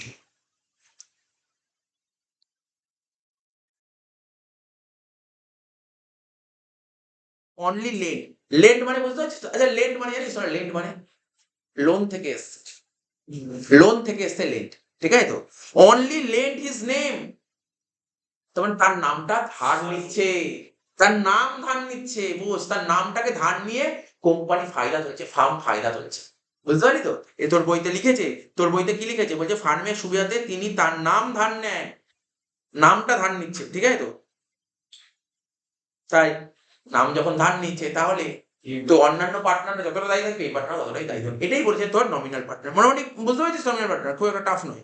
এবার বলেছে types of nominal partner, types of nominal partner. Nominal পার্টনারকে আমরা আবার দুভাগে ভাগ, একটা বলছে nominal partner by estoppel, estoppel, আর একটা nominal partner by holding out, ঠিক আছে? নমিনাল পার্টনার বাই এস্টোপেল আর nominal partner by holding out. Nominal partner by holding out জিনিসটা পড়লে তুই বুঝতে পারবি, খুব ইজি জিনিস। নমিনাল পার্টনার বাই এস্টোপেল মানেটা কি, মানে জিনিসটা কি বুঝিয়েছে, who accept himself as partner by its own words or conduct, মানে নমিনাল পার্টনার বাই এস্টোপেল, এটা হচ্ছে এমন একজন পার্টনার, ও বলছে ঠিক আছে, তুমি আমার নাম ইউজ করো, কোনো সমস্যা, আমার কোনো সমস্যা নেই, তুমি আমার নাম ইউজ করতে পারো, তুমি আমার আচার আচরণে তুমি ইউজ করতে পারো, ঠিক আছে? বলছে হু অ্যাকসেপ্ট হিমসেলফ, যে অ্যাকসেপ্ট করেছে, যে মানে কি নমিনাল পার্টনার অ্যাকসেপ্ট করেছে, ঠিক আছে, as partner by its own words or conduct, মানে ওর নামটা যে ইউজ করতে পারে, এটা ও বলেছে, ও অ্যালাউ করেছে, ঠিক আছে? এটা হচ্ছে nominal partner by estoppel. Liable for ডেপ্ট which firm get because of his reputation, তাহলে লায়েবল ফর ডেপ্ট, ও ডেপ্টের জন্য যদি কোনো লোন নেয়, ফার্ম যদি ওর নামটা ভাঙিয়ে কোনো লোন নেয়, এই লোনের টাকাটা মেটানোর জন্য কিন্তু দায়বদ্ধ, ঠিক আছে তো? এবার nominal partner by holding out, এটা কি বলে, who does not call himself as partner but does not object when the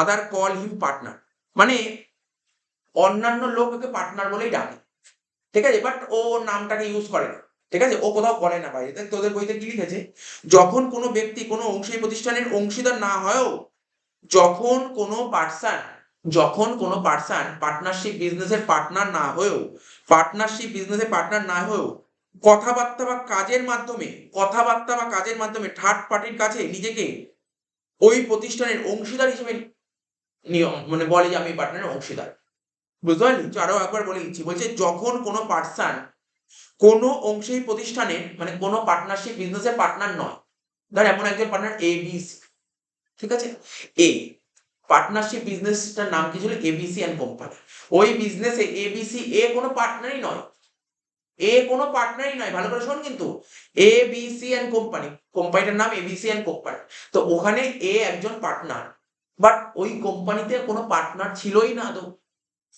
কিন্তু বাইরে বলে বেড়াচ্ছে আমি ওই কোম্পানির পার্টনার, ঠিক আছে? তাই এখানে লিখে, যখন কোনো ব্যক্তি কোনো অংশী প্রতিষ্ঠানের অংশীদার না হয়েও কথাবার্তা বা আচরণের মাধ্যমে ওর কথা দিয়ে এমন ভাবে বোঝায় যে না আমি ওই কোম্পানির partner.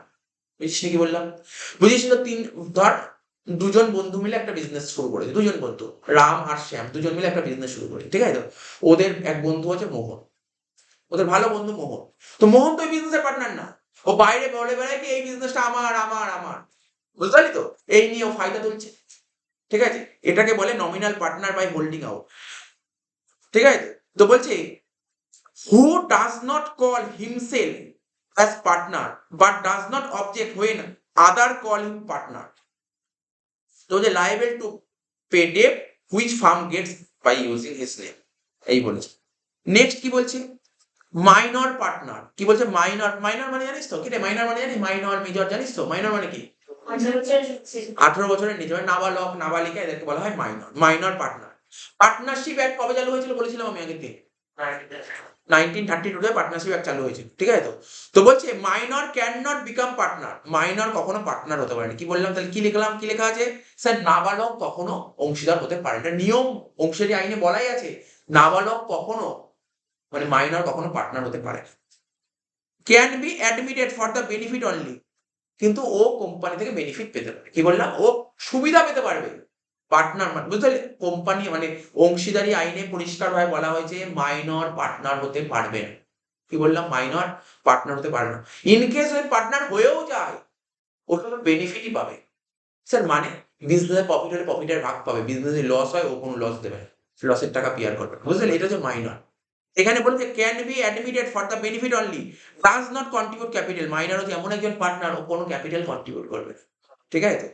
Not allowed to participate management. আরে 18 বছরের নিচে বাচ্চা ছেলে সে কি কাজ করবে বিজনেসে? ও বাচ্চা ছেলে তো, ওর তো বয়স পাবজি ফ্রি ফায়ার এসব গেম খেলার, তাই না? ও কি করে, ও কি করে বুঝতে পারছিস? 18 বছরের বাচ্চা, 18 বছর বয়স নিচে, ও একটু রিল করবে এসব করবে, তাহলে ও কি করে পড়াশোনা করার বয়স, ও কি করে ম্যানেজমেন্টে অংশগ্রহণ করবে? বিজনেস কাজ করবে কি করে? ও পারবেই না, বুঝবে কিছু? কিছু বুঝবে না। তাই বলছে তো ঠিক আছে, not allowed to participate management, বোঝা গেল তো? আস্তে, does not get share in loss. শোন, বিজনেস যদি লস হয়, দেখ প্রফিট হলে প্রফিটের ভাগ নেবে, লস হলে কিন্তু লসটা দেবে না, লসের টাকা দেবে না। তো ভালো তো, মাইনর পার্টনার, ঠিক তো? বলছে এজ অফ মেজরিটি, আচ্ছা মাইনর যেদিন মেজরিটি হয়ে যাবে, মানে 18 বছর ক্রস করে যাবে, মাইনর যখন মেজর হয়ে যাবে, ঠিক আছে? তখন পাবলিককে, পাবলিক আছে, পাবলিসিটিতে ওকে একটা নোটিশ দিয়ে জানাতে হবে যে আমি মেজর হয়ে গেছি, ঠিক আছে? Whether he will remain as a partner or not. ভালো করে শোন, একজন মাইনর ছিল, সে যদি এখন মেজর হয়ে যায়, ঠিক আছে, ওকে পাবলিকের এটা জানাতে হবে, মানে একটা জনসমক্ষে জানাতে হবে যে আমি মেজর হয়ে গেছি এবং আমি পার্টনারশিপ বিজনেস করতে চাই কি করতে চাই না, করতে চাই কি করতে চাই না, বুঝতে পারছিস তো? করতেও পারে নাও করতে পারে, সেরকম একটা নোটিশ দিয়ে জানাতে হবে। ডাজ নট গিভ নোটিশ, ও যদি নোটিশ না দেয় তাহলে কি হবে?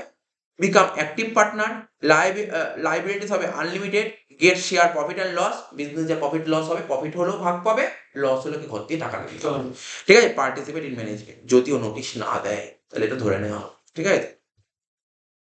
ব্যাস এই তো ছিল, এই তো ছিল, বুঝতে পারলি তো? তাহলে আমরা কি কি বললাম? পার্টনারশিপ মানে কি কি পার্টনার পড়লাম।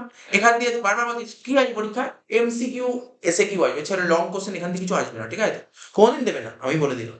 অ্যাক্টিভ পার্টনার পড়লাম, বুঝেছিস কাকে বলে? স্লিপিং পার্টনার বা ডরমেন্ট পার্টনার পড়লাম, সিক্রেট পার্টনার পড়লাম, নমিনাল পার্টনার পড়লাম, নমিনাল পার্টনার বাই এস্টপেল পড়লাম, nominal partner by holding out পড়লাম, মাইনর পার্টনার পড়লাম, ঠিক আছে? এছাড়াও তোদের বইতে আরো বেশ কিছু পার্টনার আছে, তুই দেখে নিতে পারিস। লিমিটেড পার্টনার, ঠিক আছে, লিমিটেড পার্টনার আছে। পার্টনার ইন প্রফিট, এমন কিছু পার্টনার আছে না বিজনেসে, বলছে শুধু প্রফিটই নেবো আর কিছু নেবো না, ঠিক আছে তো? তারপর বলছে মাইনর পার্টনার তো বলেই দিলাম। সাব পার্টনার আছে, ঠিক আছে তো? ইনকামিং পার্টনার, দুজন পার্টনার বিজনেস করছিল, একজন পার্টনার বিজনেসে অ্যাডমিট করলো, ওকে বলে ইনকামিং পার্টনার, ঠিক আছে তো? আউটগোয়িং পার্টনার, ধর তিনজন মিলে বিজনেস করছিল, একজন পার্টনার বিজনেস থেকে বেরিয়ে গেল, রিটায়ার করলো, ওটাকে আউটগোয়িং পার্টনার বলে, ঠিক আছে তো? তারপর কোয়াসি পার্টনার, ঠিক আছে তো? কোয়াসি মানে বলছে যখন কোনো পার্টনার বিজনেস থেকে রিটায়ার করার পর, ভালো করে শোন, তিনজন মিলে বিজনেস করছিল, একজন পার্টনার রিটায়ার করে বেরিয়ে গেছে, তার এবিসি বিজনেস করছিল, বি ধর বিজনেস থেকে রিটায়ার করে বেরিয়ে গেছে, ঠিক আছে? কিন্তু তার যতটা অর্থ, মানে যে রিটায়ার করলো সে তো, ওর তো বিজনেসে অনেক কিছু ডিউ আছে, পাওনা আছে তো, কি বুঝতে পারছিস? অনেক কিছু টাকা পাওনা আছে, তার বিজনেস শুরু করার সময় ক্যাপিটাল নিয়ে এসছে, সারা বছর ধরে 5-6 বছর 10 বছর ব্যবসা করলো, তো বিজনেসে অনেক কিছু ডিউ পড়ে রয়েছে, ঠিক আছে? ও প্রাপ্য সব টাকাটা সব টাকা বা একটা অংশ বিজনেসের লোন হিসেবে রেখে যায়। ধর বিজনেসের কাছে ধর এবিসির মধ্যে বি ধর বিজনেস থেকে রিটায়ার করে বেরিয়ে গেল, বিজনেসের কাছে ধর 5 লাখ টাকা, ও ধর পুরো 5 লাখ টাকা বিজনেসকে রেখে গেল বা কিছু টাকা রেখে গেল, মানে লোন হিসেবে থেকে গেল, ঠিক আছে? তো এরকম পার্টনারকে বলা হয় কি কোয়াসি পার্টনার। বুঝেছিস কি বললাম? কোয়াসি পার্টনার বা আধা অংশীদার, ব্যাস হয়ে গেল। এই তো ছিল কোশ্চেনটা, নাকি বুঝিসনি? নেক্সট ছোট্ট আর একটু বড়, পার্টনারশিপ ডিড, নাম তো শুনেইছিস। ডিড মানে কি বল? জানিস তোরা ডিড মানে কি? হ্যাঁ, চুক্তি। চুক্তি, ডিড মানে চুক্তি। ডিড মানে চুক্তি, ডিড মানে চুক্তি। Partnership did, sir did partnership deed কি? আরে তোরা ডিড জানিস? ডিড মানে কি? ডিড মানে ও বলে এগ্রিমেন্ট, ডকুমেন্ট। ডিড কি একটা ডকুমেন্ট না? আরে ডকুমেন্ট হিসেবে কাজ করে না, ডিড অবশ্যই একটা ডকুমেন্ট। বলছে পার্টনারশিপ ডিড পড়বো, বলছে document containing the terms and condition of partnership agreement. তোরা যে বিজনেস বা তিনজন পার্টনার এ বি সি তিনজন মিলে যে বিজনেস করছিস, ঠিক আছে তো, ডকুমেন্ট মানে ডকুমেন্টটা কি ওর মধ্যে তোদের মানে আর একটু ভালো করা বলা যায়, পার্টনারশিপ ডিড হচ্ছে একটা এগ্রিমেন্ট। পার্টনারশিপ ডিড কিছুই না, একটা এগ্রিমেন্ট। তোরা যে তিনজন মিলে ধর বিজনেস করছিস, তোদের মধ্যে কি কি এগ্রিমেন্ট হয়েছে, ঠিক আছে, সেই এগ্রিমেন্টটা একটা ডকুমেন্টের মধ্যে লেখা থাকবে, এটাই তো পার্টনারশিপ ডিড। বলছে ডকুমেন্ট কন্টেনিং, পার্টনারশিপ ডিড কিছুই না, এক ধরনের ডকুমেন্ট যার মধ্যে কি থাকবে, টার্মস অ্যান্ড কন্ডিশন। কিসের টার্মস অ্যান্ড কন্ডিশন? তোরা বিজনেসে কি কি এগ্রিমেন্ট করেছিস তার টার্মস অ্যান্ড কন্ডিশন লেখা থাকবে। বুঝিস কি বললাম? বুঝেছিস কি বুঝিসনি? আরে পার্টনারশিপ ডিড কিছুই না, কি বললাম, পার্টনারশিপ ডিড স্যার একটা ডকুমেন্ট মানে দলিল। ডিড হচ্ছে একটা দলিল। এই দলিলে কি লেখা থাকবে, তোরা যে পার্টনাররা বিজনেস খুললি, তো বিজনেসে তো কি টার্মস অ্যান্ড কন্ডিশন ছিল, সেই সমস্ত এগ্রিমেন্ট লেখা থাকে, ঠিক আছে? তোদের বইতে লিখেছে, তোদের বইতে কি লিখে জানিস? পার্টনারশিপ বিজনেসের পার্টনাররা নিজেদের মধ্যে চুক্তিবদ্ধ হয়ে যে একটা দলিল তৈরি করে, তাকে বলে পার্টনারশিপ। খুব আসে কোশ্চেন, পার্টনারশিপ ডিড কাকে বলে, হেভি দেয় কোশ্চেনটা, এসে কিউর জন্য খুব ইম্পর্টেন্ট কোশ্চেন, খুব দেয়। এবার এটা লিখেছি, একটা জাস্ট বোঝানো হয়েছে, তার স্ট্যাম্প পেপার, ঠিক আছে, স্ট্যাম্প পেপার। পার্টনারশিপ ডিড কিছুই না, পার্টনারশিপ ডিড কিছুই না ভাই, একটা স্ট্যাম্প পেপার হিসেবে কাজ করে। কি হয়, যার মধ্যে স্ট্যাম্প পেপারে তোরা যে তিনজন মিলে বিজনেস এবিসি, তোদের মধ্যে কি কি রুল হয়েছে, কি কি রুল মানবি বিজনেসে, কি কি রুল হবে, ঠিক আছে, তারপর কি রেগুলেশন থাকবে, কি কি টি অ্যান্ড সি থাকবে, মানে টার্মস অ্যান্ড কন্ডিশন থাকবে, আর কি রাইট থাকবে, পার্টনারের কি করা উচিত কি করা উচিত নয়, কি ডিউটি হওয়া উচিত, সব কিছু একটা স্ট্যাম্প পেপারে লেখা থাকবে। এটাই তো তোর পার্টনারশিপ ডিড। বুঝতে পারলি তো পার্টনারশিপ ডিড কি? লাস্ট বলেছে content of partnership deed, partnership ডিডের বিষয়বস্তু, পার্টনারশিপ ডিডে কি কি লেখা থাকে। এ তো এই কোশ্চেন দেয় না, এই কোশ্চেন নর্মাল জাস্ট জানার জন্য। পার্টনারশিপ ডিড, তোরা তিনজন পার্টনার মিলে বিজনেস শুরু করবি, তো ডিডে কি লেখা আছে? ডিডে কি লেখা থাকবে? কি লেখা থাকবে ভাই? পার্টনারদের নাম লেখা থাকবে, কারা কারা বিজনেস করছিস, রাম, ওর পুরো নাম, বাড়ির অ্যাড্রেস পুরো লেখা থাকবে, ঠিক আছে তো? তারপর বুঝতে পারলি তো, নেম, প্রথমেই লেখা থাকবে কি জানিস, প্রথমে লেখা থাকবে name of the farm. Sir name of the farm মানে তোরা যে তিনজন পার্টনার মিলে যে বিজনেস করলি, বিজনেসটার নাম, তাই না? তার একটা লিখলো তার খাদিমস জুতোর দোকান, খাদিম জুতোর দোকান বা সিলেদার্স দোকানটার নাম, ঠিক আছে তো? তারপর তারপর name and address of partner, পার্টনারদের নাম এবং অ্যাড্রেস লেখা থাকতে হবে, ঠিক আছে? বোঝা গেল পার্টনারদের নাম। বল কি বললাম, পার্টনারদের নাম। তার তিনজন পার্টনার মিলে বিজনেস হচ্ছে এ বি সি, তাহলে তিনজন পার্টনারের নাম লিখতে হবে এবং তার অ্যাড্রেস লিখতে হবে।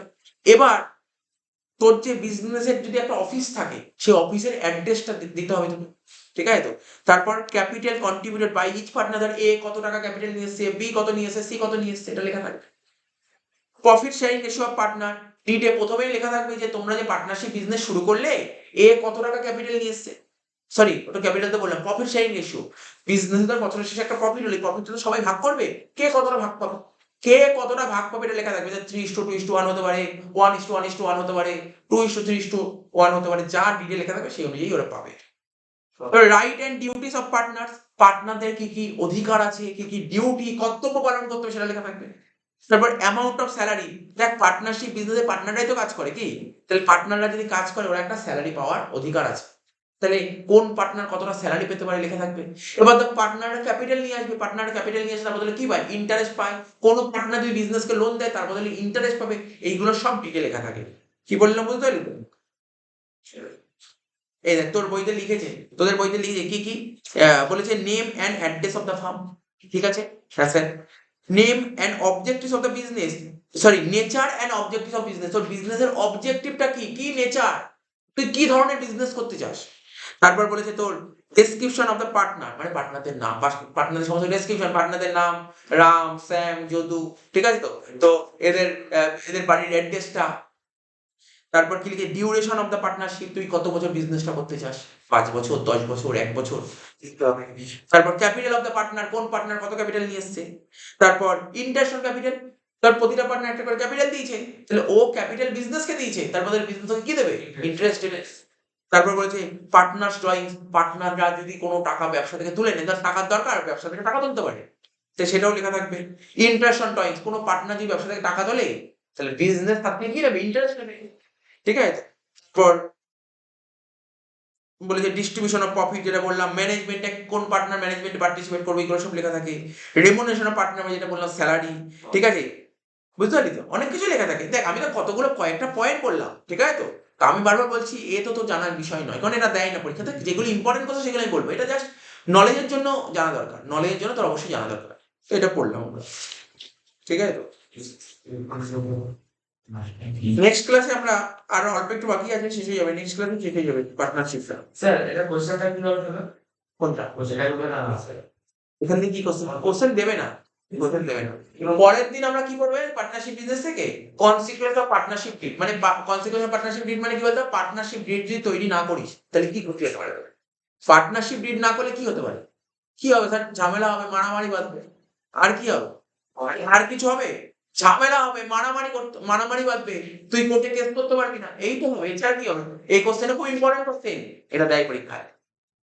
তুই যদি চুক্তিবদ্ধ না করিস তাহলে কি হতে পারে, এই কোশ্চেনটা পরীক্ষায় দেয়। তো এটা খুব সোজা, এত সুন্দর লেখা যাবে, পরের দিন সুন্দর করে 4-5টা পয়েন্ট লিখে দেবো, ওই পয়েন্ট গুলো লিখে নিয়ে যাবে, ঠিক আছে তো। আর তো কিছু নেই, শেষ হয়ে যাবে তাহলে। স্যার আইফোন পার্টনারে কি কি করতে লাগবে, মানে অনেক তো পয়েন্ট আছে। হ্যাঁ, সব কটা পয়েন্ট তোকে এসে সব কটা পয়েন্ট পড়ে রাখতে হবে, জেনে রাখতে হবে না, তোকে মুখস্থ না, জাস্ট টপিকটা জানিয়ে দিতে হবে, জেনে রাখতে হবে। রেজিস্ট্রেশন অফ পার্টনারশিপ ফার্ম, যেটা আমরা আগের ক্লাসে বলেছিলাম, পার্টনারশিপ ফার্মে রেজিস্ট্রেশন করা কি কম্পালসারি?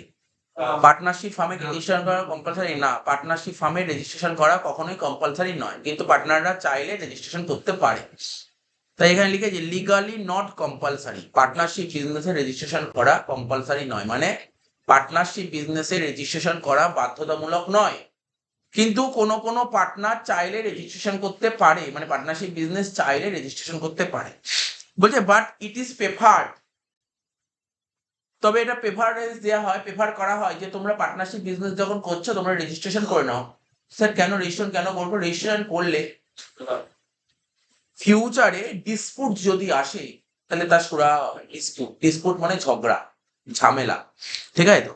বলছে but it is preferred because it is absence can create dispute in future.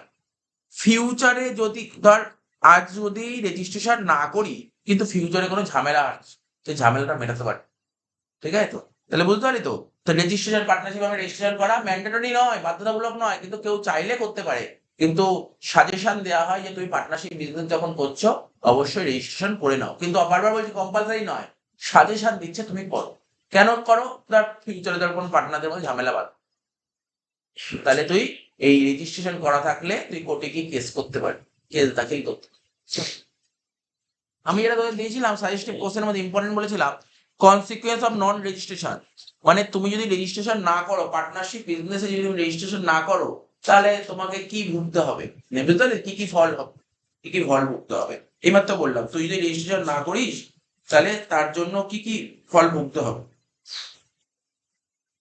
এটা তোকে বলতে হবে, ঠিক আছে। আমি যদি রেজিস্ট্রেশন না করি তাহলে কি কি ফল ভুগতে হবে। দেখ কিছুই না, 3 থেকে 4টে পয়েন্ট লেখা আছে আমাদের, ঠিক আছে তো। দেখ কি লেখা আছে এখানে, পার্টনার ক্যান নট ফাইল, পার্টনাররা ফাইল করতে পারবে না। আবার বলছি partner can not file, partner file করতে পারবে না, ঠিক আছে। Partner can not file case against, কার বিরুদ্ধে পার্টনার ফাইল করতে পারবে না, পার্টনারশিপ ফার্মের বিরুদ্ধে পার্টনার ফাইল করতে পারবে, তাহলে বুঝতে পারি তো কি করতে পারবে না, পার্টনারশিপ ফার্মের বিরুদ্ধে পার্টনার ফাইল করতে পারবে না। একটা পার্টনার অন্য পার্টনারের বিরুদ্ধে ফাইল করতে পারবে না, আদার পার্টনার। তারপর কি বলছে, any third party, third party বুঝিস তো, আপনাদের বাইরে কারোর থেকে ধর কোনো থার্ড পার্টি বুঝতে পারছিস তো, কোন থার্ড পার্টি, থার্ড পার্টির বিরুদ্ধেও ফাইল করতে পারবে না। তোদের বইতে এই আমি যে এখন যে 4টে পয়েন্ট বলছি, 4টে পয়েন্টই তোদের বইতে বলে, তোর বাইরে একটা পয়েন্টও বলেনি। ঠিক আছে, যেমন তোদের বইতে কি লিখেছে, যে এই কথাগুলো বলছি এই কথাগুলোই লিখেছে, ঠিক আছে। তো তাহলে কি বললাম বুঝতে পারলি তো, কি কি পয়েন্ট বললাম বল। পার্টনার, তোমার যদি রেজিস্ট্রেশন করা না থাকে, তাহলে তোমার যে পার্টনারশিপ বিজনেস, সেই বিজনেসের পার্টনাররা ফাইল করতে পারবে না পার্টনারশিপ ফার্মের বিরুদ্ধে। ঠিক আছে, তোর যে বিজনেসের যে সমস্ত পার্টনার আছে, পার্টনাররা ফাইল করতে পারবে না, কারোর বিরুদ্ধে পার্টনারশিপ ফার্মের বিরুদ্ধে ফাইল করতে পারবে না, বুঝতে পারলি তো। সাপোজ তোরা তিনজন বন্ধু মিলে বিজনেস ABC, এবার বিজনেসের নাম ধর ABC কোম্পানি, ঠিক আছে। তো তাহলে পার্টনাররা কখনোই ABC কোম্পানির বিরুদ্ধে ফাইল করতে পারবে না, কোনো কেস করতে পারবে না, যদি রেজিস্ট্রেশন করা না থাকে, বুঝতে পারছিস তো। তারপর কি বলছে, আদার পার্টনার, একজন পার্টনার আরেকজন পার্টনারের বিরুদ্ধে পার্টনার ফাইল করতে পারবে না, ঠিক আছে। তো আর কি বলেছে, অন্য কোনো থার্ড পার্টির বিরুদ্ধেও কেস করতে পারবে না। লাস্ট বলেছে unregistered farm can not file a case against any partner. Unregistered farm, ঠিক আছে, আনরেজিস্টার্ড, যে ফার্ম রেজিস্ট্রেশন করা নেই, সেও কিন্তু ফাইল করতে পারবে না অন্য পার্টনারের বিরুদ্ধে। তোদের বইতে এই কথাগুলো সুন্দরভাবে বলে দিয়েছে। দেখ এখানে একটা তোদের বইতে লিখেছে অনিবন্ধিত অংশীদারি প্রতিষ্ঠান, মানে বুঝিস তো, আনরেজিস্টার্ড ফার্ম। অনিবন্ধিত অংশীদারি প্রতিষ্ঠান মানে আনরেজিস্টার্ড পার্টনারশিপ ফার্ম, ঠিক আছে।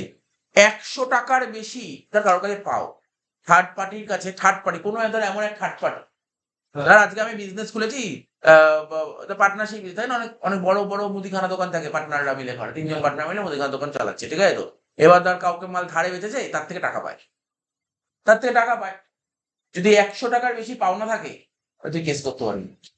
লিখেছে দেখ, আর তোদের বইতেও লিখেছে, বলছে আনরেজিস্টার্ড পার্টনারশিপ ফার্ম 100 টাকার বেশি পাওনা আদায়ের জন্য কোনো থার্ড পার্টির বিরুদ্ধে মামলা দায়ের করতে পারবে 100 টাকার বেশি আদায় করার জন্য। তাহলে বুঝতে পারলি তো, রেজিস্ট্রেশন করে না, রেজিস্ট্রেশন না করলে কত অসুবিধা। তো যে টাকা কেউ মেরেও যায়, তুই কিছু করতে পারবি না, কিচ্ছু করতে পারবি না, কেস করতে পারবি না বিরুদ্ধে। এই জন্য বলে রেজিস্ট্রেশন করে রাখ। তারপর বলেছিল কি, কোনো আনরেজিস্টার্ড ফার্ম তার কোনো অংশীদারের বিরুদ্ধে, ওই ফার্মটা তোদের কোম্পানির নাম, পার্টনারশিপ ফার্মের নাম ABC and company, ABC and company কোনো পার্টনারের বিরুদ্ধে মামলা দায়ের করতে পারবে না। কোনো পার্টনার যদি কোনো ভুল কাজ করে, ওর বিরুদ্ধে মামলা করতে পারবে, কোনো কিছু ভুল করলেও মামলা করতে পারবে, ঠিক আছে। তারপর আনরেজিস্টার্ড পার্টনারশিপ ফার্মের কোনো একজন পার্টনার, মানে তোর বিজনেসের আনরেজিস্টার্ড পার্টনারশিপ ফার্ম, একজন পার্টনারের বিরুদ্ধে মামলা করতে পারবে, ঠিক আছে। তো তো বুঝতে পারলি পয়েন্টটা, এই কোশ্চেন খুব ইম্পর্টেন্ট কোশ্চেন দিয়েছি। তো এই কোশ্চেনে দেখ, আমি যা যা বললাম, 4টে পয়েন্ট লিখতে, বাইরে কিছু নেই পয়েন্ট, এর বাইরে একটাও পয়েন্ট নেই, 4টেই পয়েন্ট আছে, বুঝতে পারলি তো কি লেখা আছে। এখানে লেখা আছে partners can not file, partner file করতে পারবে না, পার্টনার ফাইল করতে পারবে না এগেইনস্ট কার বিরুদ্ধে ফাইল করতে পারবে না, পার্টনারশিপ ফার্মের বিরুদ্ধে ফাইল করতে, ঠিক আছে। তো আদার পার্টনারের বিরুদ্ধে ফাইল করতে পারবে, ঠিক আছে। আর থার্ড পার্টির বিরুদ্ধে ফাইল করতে পারবে না। আর কি, unregistered farm can not file against any party, হয়ে গেল। এবার তাহলে পার্টনারশিপ শেষ হয়ে গেছে। তাহলে কি কি শেষ হলো বল, ওইদিকে সোল প্রোপ্রাইটারশিপ বিজনেস পুরো শেষ হয়ে গেল, পার্টনার শেষ হয়ে গেল। পার্থক্য পড়বো পরে, যেমন পার্থক্য আসে সোল প্রোপ্রাইটারশিপ বিজনেস সঙ্গে পার্টনারশিপ পার্থক্য পরে পড়বো না, ওটা এখন পড়বো না, পার্টনারশিপ হয়ে যায় তাহলে দিন হবে, হ্যাঁ হ্যাঁ করতে হবে। যাই হোক, কি কি বললাম বল, পার্টনারশিপ পুরো কমপ্লিট আর সোল প্রোপ্রাইটারশিপ কমপ্লিট, পার্থক্য আমরা পরে পড়বো, পুরো চ্যাপ্টার শেষ হোক, পার্থক্যগুলো একবার পড়ে, ঠিক আছে। তো এখন পড়ানো আরম্ভ করছি। আর দুটো টপিক আছে এই চ্যাপ্টারে, দুটো বড় বড় টপিক, দুটো টপিক হয়েছে, দুটো টপিক হয়েছে এই চ্যাপ্টারে, 4টে টপিক আছে। একটা সোল প্রোপ্রাইটারশিপ বিজনেস আছে, পার্টনারশিপ আছে, কোঅপারেটিভ সোসাইটি আছে, আর হচ্ছে জয়েন্ট স্টক কোম্পানি, 4টে টপিক আছে। তাই আরো দুটো টপিক বাকি আছে। তাদের কোঅপারেটিভ সোসাইটিটা পড়ার চেষ্টা করছি। কোঅপারেটিভ সোসাইটি নাম শুনেছিস কেউ? কোঅপারেটিভ সোসাইটি নাম শুনিস নি? বাংলায় হচ্ছে সমবায় সমিতি। আচ্ছা, কোঅপারেটিভ সোসাইটি, ঠিক আছে। কোঅপারেটিভ সোসাইটি জিনিসটা কি আমরা এখন পড়ি, কোঅপারেটিভ সোসাইটি জিনিসটা কি, ঠিক আছে। তো কোঅপারেটিভ সোসাইটি জিনিসটা কি আমাদের একটু ভালো করে পড়তে হবে।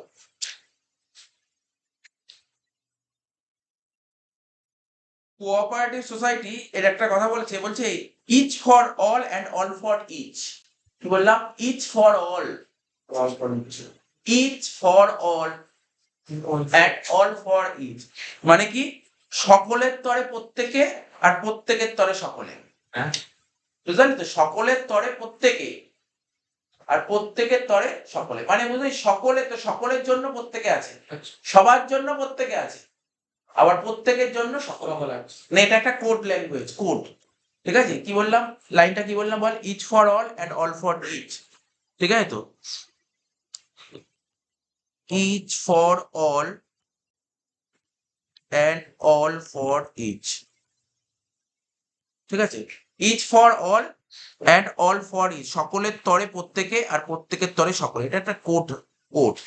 জিনিসটা কি, কোঅপারেটিভ সোসাইটি খুব ইন্টারেস্টিং জিনিস, এটাও কিন্তু একটা বিজনেসের ফর্ম। আমরা যেমন পার্টনারশিপ একটা বিজনেস ছিল, তারপর তোর কি বললাম প্রথমে সোল প্রোপ্রাইটারশিপ বিজনেস ছিল, এটাও কিন্তু একটা বিজনেস। আচ্ছা, পার্টনারশিপ বিজনেস যখন করেছিলি বা সোল প্রোপ্রাইটারশিপ বিজনেস যখন করেছিলি, ওদের মেন মোটিভ কি ছিল, মেন উদ্দেশ্য, কেন ওরা বিজনেস করেছিল? প্রফিট কামানোর জন্য। এদেরও উদ্দেশ্য প্রফিট কামানো, তো মেন উদ্দেশ্য না, এই মেন উদ্দেশ্য নেই, এদের মেন উদ্দেশ্য কি জানিস, সার্ভিস দেওয়া, মানে সেবা দেওয়া, ঠিক আছে তো, পাবলিক ওয়েলফেয়ার, ঠিক আছে, বুঝতে পারলি তো? এদের উদ্দেশ্য মুনাফা অর্জন করা, প্রফিট আর্ন করা, কিন্তু ফার্স্ট নয়, এদের ফার্স্ট হচ্ছে সবাইকে সেবা দেওয়া, ঠিক আছে তো। স্যার এই জিনিসটা কি, কোঅপারেটিভ সোসাইটিতে জিনিসটা কি হয়, এখানে বেশ কিছু মেম্বার থাকে, বেশ কিছু লোক থাকে, বেশ কিছু লোক নিয়ে ওরা একটা তৈরি করে, যাদের থাকে সমাজের জন্য কিছু করা। দেখ প্রচুর জিনিসের দাম, মার্কেটে প্রচুর জিনিসের দাম বেশি, ওরা কি করলো, ওরা কি করে ভালো করে শুনবি, ওদের কাছে জিনিসের দাম কম হয়, ওদের কাছে তুই যে জিনিস কিনো জিনিসের দাম কম, অনেক জিনিসের দাম কম, ঠিক আছে তো। তো কেমন হয়, ওরা কি করে, ওরা কয়েকজন মিলে একটা বন্ধু বান্ধব বা এরকম কয়েকজন মিলে ওরা একটা এই কোঅপারেটিভ সোসাইটি তৈরি করে, একটা সোসাইটি তৈরি করে, ওরা একটা সোসাইটি তৈরি করে, ঠিক আছে তো। এবার যে যা টাকা পারে টাকা নিয়ে আসে, টাকা নিয়ে এসে ওরা যেই বিজনেসটা ফর্ম করে ওরা ঠিক করেছে, যে কোনো বিজনেস, জামা কাপড়ের দোকানই খুললো, ধর একটা গার্মেন্টস এর দোকান খুললো, তো ওরা কি করলো, গার্মেন্টস কিনবে, ওই গার্মেন্টস অন্য দোকানে যা দাম থাকে ওদের দোকানে অনেক কম দাম পাবে। স্যার কি করে সম্ভব? কারণ হচ্ছে ওরা মাঝখানে কোনো ভায়া নেই, ভায়া বুঝিস তো, ভায়া নেই, মাঝখানে কোনো মিডিল ম্যান নেই, ওরা ডাইরেক্ট যেখানে প্রোডাকশন হয় সেখান থেকে মাল কিনে নিয়ে চলে আসে, তো অনেক কম দাম হয়। মানে এটা একটা ফান্ডা বললাম। এবার দেখি তাহলে পড়লে তুই বুঝে নিবি কোঅপারেটিভ সোসাইটির মেন উদ্দেশ্য কি বললাম, মেন উদ্দেশ্য কিন্তু মুনাফা অর্জন করা নয়, ওরা কিন্তু সার্ভিস দেয়, ওদের মেন উদ্দেশ্য কিন্তু সার্ভিস দেওয়া, মানে ওয়েলফেয়ার করা, ওয়েলফেয়ার নাম তো শুনেছিস, ওয়েলফেয়ার, ঠিক আছে তো। ওরা জনস্বার্থমূলক কাজ করে, মানে পাবলিকের জন্য কাজ করে, এর জন্য পাবলিকের জন্য যদি তোর ব্যবসা যদি পাবলিকের জন্য যদি কোনো কাজ করিস না, সরকার তোকে হেল্প করবে, সরকার তোকে হেল্প করবে, তুই পাবলিকের জন্য যদি ভালো কাজ করিস তাহলে সরকার তোকে সাহায্য করবে, ঠিক আছে। এবার ধর আজকে আমি নর্মাল একটা সোল প্রোপ্রাইটারশিপ বিজনেস করলাম বা পার্টনারশিপ বিজনেস করলাম, সরকার আমাকে সাহায্য করবে না। মানে সরকার আমাকে প্রচুর ট্যাক্স নেবে, নেবেই ট্যাক্স, কারণ আমি পাবলিকের জন্য কিছু করছি না। কিন্তু কেউ যদি পাবলিকের জন্য করে তাহলে সরকার ওকে অনেক সুযোগ সুবিধা দেবে, অনেক সুযোগ সুবিধা দেবে, বললো বুঝতে পারি তো, অনেক সুযোগ সুবিধা দেবে। তো এইগুলো তোকে এটা একটু ভালো করে পড়বো, ঠিক আছে। অ্যাকচুয়ালি তো আমার যে সাজেস্টিভ দিয়েছি তার মধ্যে এখানে একটাই কোশ্চেন দিয়েছি, বলছি এর বৈশিষ্ট্য, আর কিছু দিই, বাট আমি সবই পড়ে দেবো, কাকে বলে, বৈশিষ্ট্য, সুবিধা, সবই, ঠিক আছে। প্রথমে কি লিখেছি দেখ, প্রথমে দেখ 4-5টা পয়েন্ট তুলেছি, ঠিক আছে। কোঅপারেটিভ সোসাইটি ভালো করে বোঝার জন্য 5টা পয়েন্ট তুলে, কি ভলেন্টারি মানে জানিস, কে হোয়াট ইজ ভলেন্টারি মানে জানিস, নিজের ইচ্ছায়, নিজের ইচ্ছাকে বলে ভলেন্টারি। দেখবি অনেকে চাকরি করছে, চাকরি করতে করতে রিটায়ার করে, ভলেন্টারি রিটায়ারমেন্ট করে, তার মানে কি নিজের ইচ্ছা রিটায়ার করে।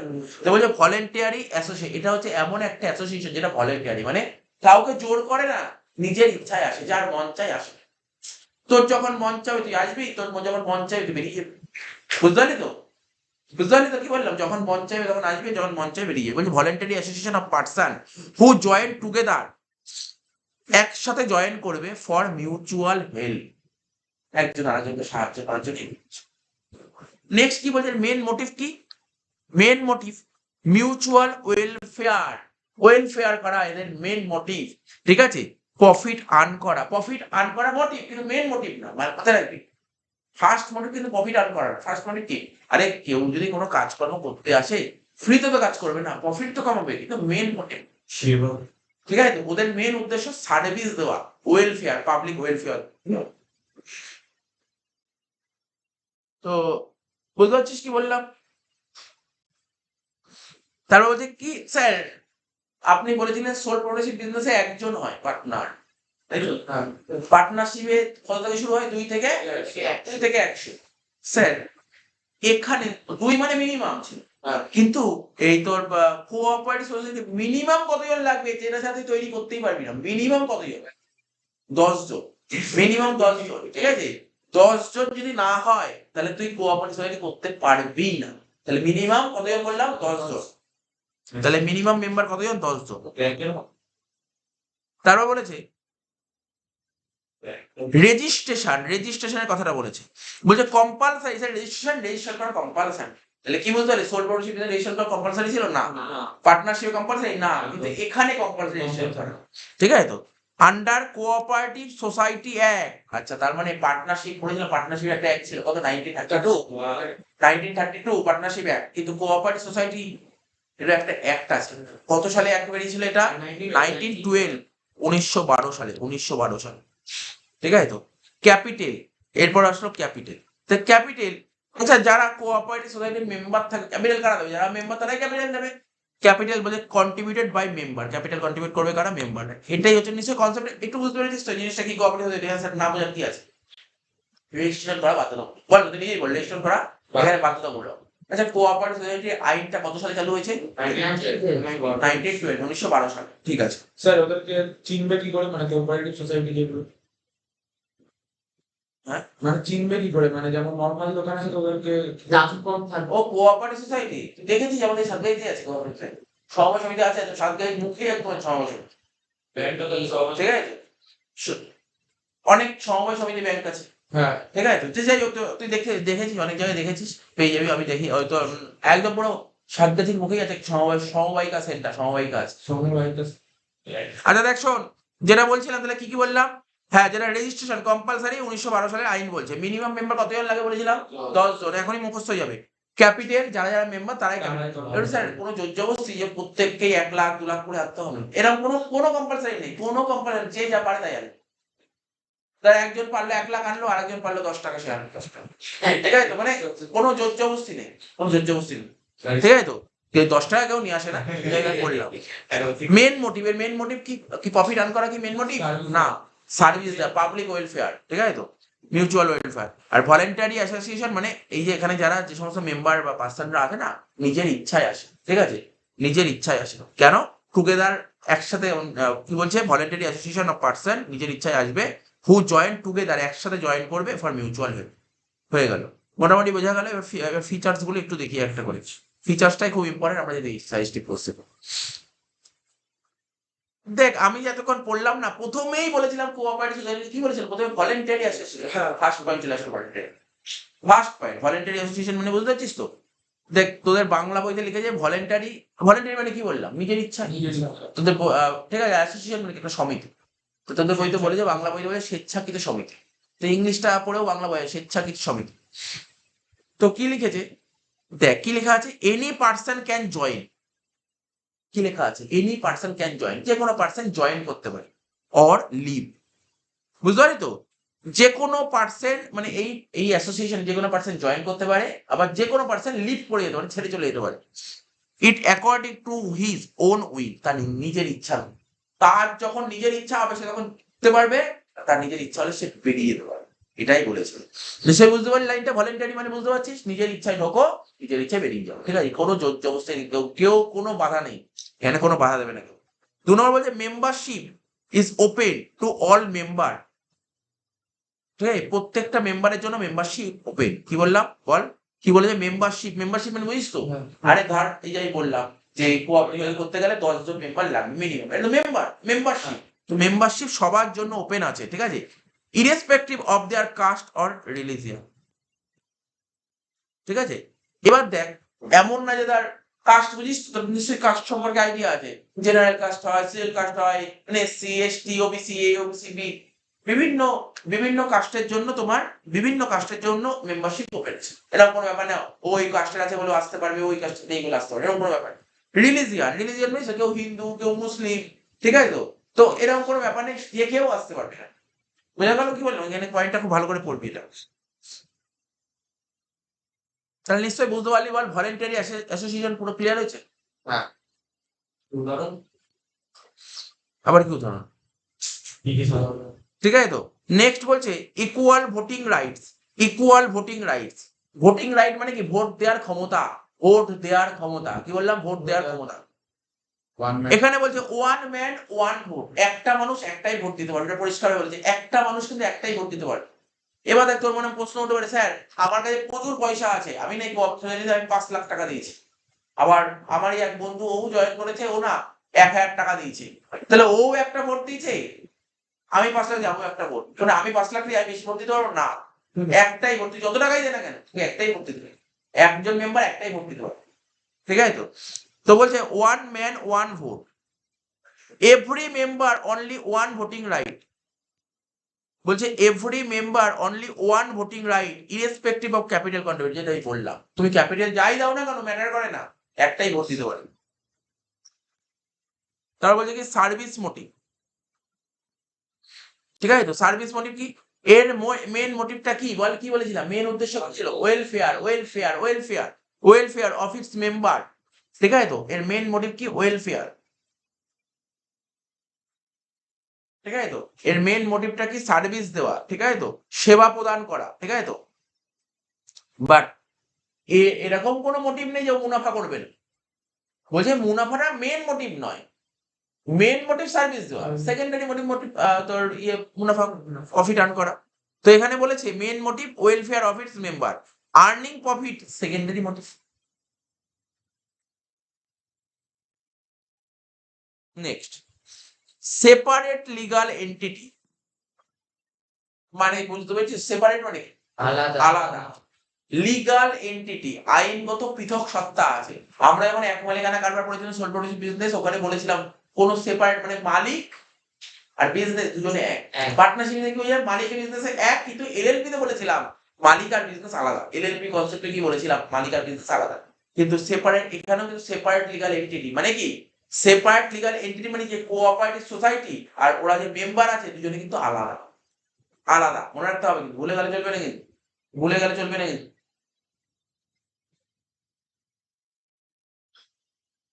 বুঝেছিস কি লিখেছে সেপারেট লিগাল এন্টিটি? বলছে স্যার কবে সেপারেট হয়ে যাবে, কবে সেপারেট হবে, ওরা তো রেজিস্ট্রেশন করতে হয়, কোঅপারেট হয়ে রেজিস্ট্রেশন করতে হয়, রেজিস্ট্রেশন হয়ে গেলে আলাদা হয়ে যাবে। বলছে after registration it gets separate legal entity, যখনই রেজিস্ট্রেশন হয়ে যাবে ওরা সেপারেট লিগাল এন্টিটি পেয়ে যাবে, ঠিক আছে? তাহলে বোঝা গেল, cooperative society become separate from its member, মানে কোঅপারেটিভ সোসাইটি যত মেম্বার আছে ওরা সেপারেট হয়ে যাবে, ওরা সেপারেট হয়ে যাবে, আলাদা হয়ে যাবে। আবার বলছি এইটাই কিন্তু আগামী দিনে যখন জয়েন্ট স্টক কোম্পানি করবেন পরের টপিক পুরো এই টপিকই, তা ভালো করে শোন, এইরকম মাথায় রাখতে হবে, separate legal entity, cooperative society separate legal entity আছে, আবার এরপরে যখন কোনো জয়েন্ট স্টক কোম্পানি ওরও সেপারেট লিগাল এন্টিটি, মানে কি হয়, ওরা যখন একটা কোঅপারেটিভ সোসাইটি খুলে ফেললো, কোঅপারেটিভ সোসাইটি ওপেন হয়ে গেল, রেজিস্ট্রেশন হয়ে গেল, যেদিন রেজিস্ট্রেশন হয়ে গেল সেদিন কোঅপারেটিভ সোসাইটি আর ওর মেম্বার দুজনে কি হয়ে যাবে, আলাদা হয়ে যায়, এটা মাথায় রাখতে হবে, ভুলে গেলে চলবে না, কিন্তু ভুলে গেলে চলবে না। আমি এলএলপি তে বলেছিলাম, কিন্তু মনে আছে এলএলপি তে বলেছিলাম, এলএলপি তে বলেছিলাম পৃথক সত্তা বলেছিলাম, এলএলপি তে ভালো করে শুনবি, এলএলপি তে কি বলেছিলাম, মানে এলএলপি যে সমস্ত পার্টনাররা ছিল আর বিজনেস দুজনে কিন্তু আলাদা হয়ে যাবে। তো সেপারেট লিগাল এন্টিটি কি আফটার রেজিস্ট্রেশন, কবে সেপারেট হবে এটা বল, কবে সেপারেট হবে, রেজিস্ট্রেশন করার পর its get separate legal entity, cooperative society become, cooperative society become separate from its member, মেম্বারদের থেকে পৃথক হয়ে যাবে রেজিস্ট্রেশন হয়ে যাওয়ার পর।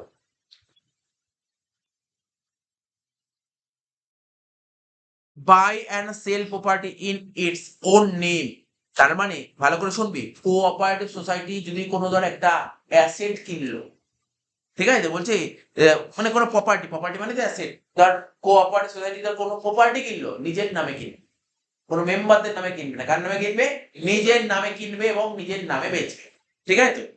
তারপর কি বলেছে, ডেথ, যেমন তোরা পড়েছিলি তো সোল প্রডিউস বিজনেস, আচ্ছা মালিক মারা গেলে বিজনেস কি হতো, বন্ধ হয়ে যেত। পার্টনারশিপ বিজনেস কি বলেছিলাম, মালিক মারা গেলে এক বিজনেস বন্ধ হয়ে যেত, বা বলেছিলাম তো বিজনেস বন্ধ হয়ে যেত, ঠিক আছে?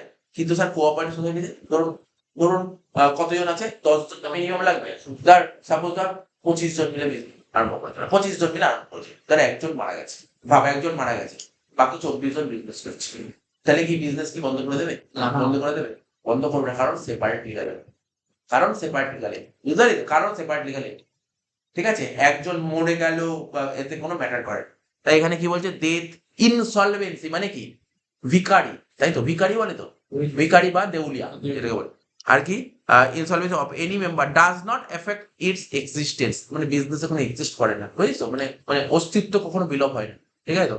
ধর কোনো একজন পার্টনার মরে গেলে বা দেউলিয়া হয়ে, এই যে পয়েন্টগুলো বলছি না, পয়েন্টগুলো মাথায় রেখে তুই লিখতে পারি, নোট করতে পারি। দেখ তোদের বইতে কি লিখেছে, যে পড়তে বাংলার মধ্যে অসুবিধা হচ্ছে, তোরা পড়ে নিতে পারবি, কোনো সমস্যা নেই। এদের বলেছে সমিতিটি তার সদস্যদের থেকে পৃথক, তাই তো বলে সেপারেট ফ্রম লিগাল এন্টিটি, ঠিক আছে, সেপারেট লিগাল এন্টিটি। তাই বলছে দেখ, আমি যেটা বলছি তাই বলছি, মেম্বারের কোনো মৃত্যু হলে বা দেউলিয়া হলে সমিতির অবসান করতে পারেন। একই কথা, এই কথাগুলি ওখানে লেখা আছে, সে বাংলা পড় ইংলিশ কর, এই কথাই ওখানে লেখা আছে। তুই যখন বাড়িতে যখন পড়বি না, ইংলিশ পড় বাংলা পড়, এইটা সামনে রাখবি, মাথায় রাখবি, মাথায় রেখে লিখবি। তুই যদি ভুলেও যা, যদি এই পয়েন্টগুলো যদি পরীক্ষার খাতায় লিখিস তবু নাম্বার পাবি। এখানে কি করা আছে, এখানে কিন্তু প্রপার সেন্টেন্স তৈরি করা, সেন্টেন্সের মেন কি পয়েন্ট, এটাকে কি পয়েন্ট বলে, মেন পয়েন্টটা তোলা আছে, বুঝতে পারলি কি বললাম, মেন পয়েন্ট।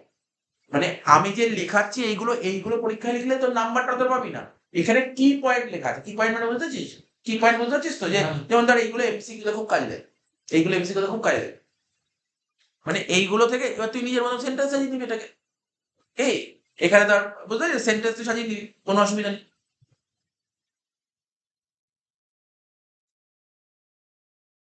লাস্ট পয়েন্ট, তোর বইতে কত পয়েন্ট আছে দেখ, তোদের বইতে বাবা 15টা পয়েন্ট দিয়েছে, আমার তো ভাই পরীক্ষায় 4 নম্বর আসবে, তাই না, 4 নম্বর কটা পয়েন্ট লিখবো, 5টা পয়েন্ট লিখবো, তা আমি 5টা পয়েন্টই লিখেছি।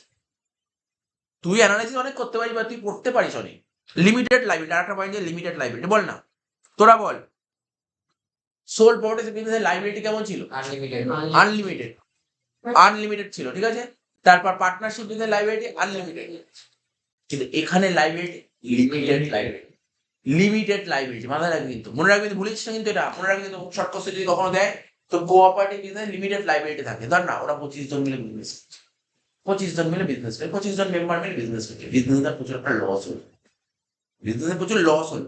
আমরা কি করেছিলাম, সোল প্রপার্টি বিজনেস, যে বিজনেসে লস হয় বাড়ি ঘর বেচে টাকাটা মেরানো, বুঝলো তো, পার্টনারশিপ বিজনেসে বাড়ি ঘর বেচে টাকা, এখানে ওরকম, এখানে ওরকম।